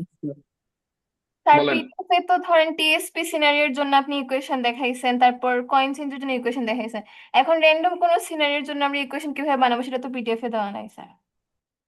র্যান্ডম সিনারিওর জন্য যদি ইকুয়েশন আসে, তার মানে আপনারা যা পড়াইছে ওর মাঝখান থেকে কোনো একটার জন্য আসবে, বা ওইটার একটু মডিফাইড ভার্সন আসবে। Okay sir. Okay so good night, আশা করি সবার পরীক্ষা ভালো হবে, ল্যাবের সময় দেখা হবে, মানে ল্যাব ফাইনালের দিন। টিল দেন স্যার ভালো থাকেন। হার্ড স্যার, মার্কও কি বেশি বেশি পাওয়া যাবে? বুঝি নাই কি? স্যার কোশ্চেন হার্ড হলে কি মার্কও বেশি বেশি দিবেন, না মার্কও কমায় কমায় দিবেন? স্যার একটু আপনার পার্টের কোশ্চেনটা যদি আমাদের একটু বুঝাই দিতেন ভালো করে। আপনি মিটিংটা রাখার পরে কোশ্চেন আমি আপনাদের ক্লাসরুমে আপলোড করে দিতেছি। স্যার বোনাস মার্কের অ্যাসাইনমেন্ট চাই। হ্যাঁ ওই কোশ্চেনই যেটা আমি দিছি স্যার এর পার্টের, ওটা ক্লাসরুমে আপলোড করে দিচ্ছি, স্যার ঠিক আছে? স্যার ধন্যবাদ অনেক স্যার। ধন্যবাদ স্যার। এটা করলে হবে না, স্যার এটা স্যার করলে তো সবচেয়ে বেস্ট হয়। স্যার পুরোটাই দিয়ে দেন স্যার। আচ্ছা ঠিক আছে, দিব না, স্যার পরীক্ষা শেষ করেন এরপরে দিব না। হ্যাঁ বলেন। স্যার স্যার কোশ্চেন যদি হার্ড হয় তাহলে স্যার একটু অ্যাসাইনমেন্ট বোনাস মার্ক হিসাবে অ্যাড করা যায় কিনা স্যার, এটা একটু দেখেন। আগে পরীক্ষা দেন এরপরে। স্যার এই যে টিটিতে স্যার এই যে নেগেটিভ মার্কিং এর ব্যাপারটা একটু দেখেন স্যার, নেগেটিভ মার্কিং করলে স্যার শেষ হয়ে যাবো, একটু দেখেন স্যার, ওটা মাফ করে দেন নেগেটিভ মার্কিংটা। আচ্ছা ওটাকে ফাইনাল দেন এরপরে এইসব। টিপি2 তে স্যার কয়টা মানে কোয়েশন করেছে? টিটি টু ভালো হার্ড হবে। স্যার হার্ড বলতে কি? হার্ড বলতে কঠিন। স্যার এখানে কি স্যার মাল্টিপল অপশন থাকবে? টিটি টু তো এমসিকিউ হবে না। মানে স্যার আপনি তো এমসিকিউ তে চারটাই কারেক্ট হয়ে যায় স্যার। তো না না, এখানে টার্ম কি টেস্ট আছে? টু, টার্ম টেস্ট টু তে এমসিকিউ থাকবে না। স্যার আমাদের যে 40 মার্কের আগে ইভালুয়েশনটা হয়, এটা একটু ভালো করে দেখেন sir. Sir best on count convert কি? হ্যাঁ বেস্ট অন নিব। আচ্ছা স্যার, বলেন। আজকে স্যার ধরেন স্যার 3টা হচ্ছে কারেক্ট, বাট আমি 2টা হচ্ছে কারেক্ট দিয়েছি, তাহলে আমি স্যার মানে কত মার্ক পাবো? যদি দয়া মায়া করি তাহলে ফুল পাবেন, দয়া মায়া না করলে 20% মার্ক কাটা যাবে। স্যার দয়া না মায়া স্যার করবেন sir please. Sir please. Kindly একাধিক আনসার থাকলে একটা দাগাইলে ফুল মার্ক দিয়ে দিন স্যার, তাইলে হচ্ছে। স্যার নেগেটিভ মার্কিংটা মাফ করে দেন স্যার, নেগেটিভ মার্কিংটা মাফ করে দেন প্লিজ আচ্ছা প্লিজ দেখবো না স্যার। বললাম তো, এগুলা টার্ম টেস্টের যা বলছেন সবগুলাই দেখবো না, ওটা নেই শোনাই। ইস্যু হচ্ছে এখন পড়ালেখা করেন, ফাইনাল সামলান আগে। আর আমার ম্যাটেরিয়ালে যদি কোনো জায়গাতে টাইপ মিস্টেক থাকে তাইলে ওইটা আমার জানায়েন, যদি না বুঝতে পারেন যে স্যার এটা সলভ কি হবে। আর যদি বুঝেন যে এটাতে ভুল আছে, তার মানে আপনি ওটা বুঝে গেছেন, ওটা আমার আর জানার দরকার নেই।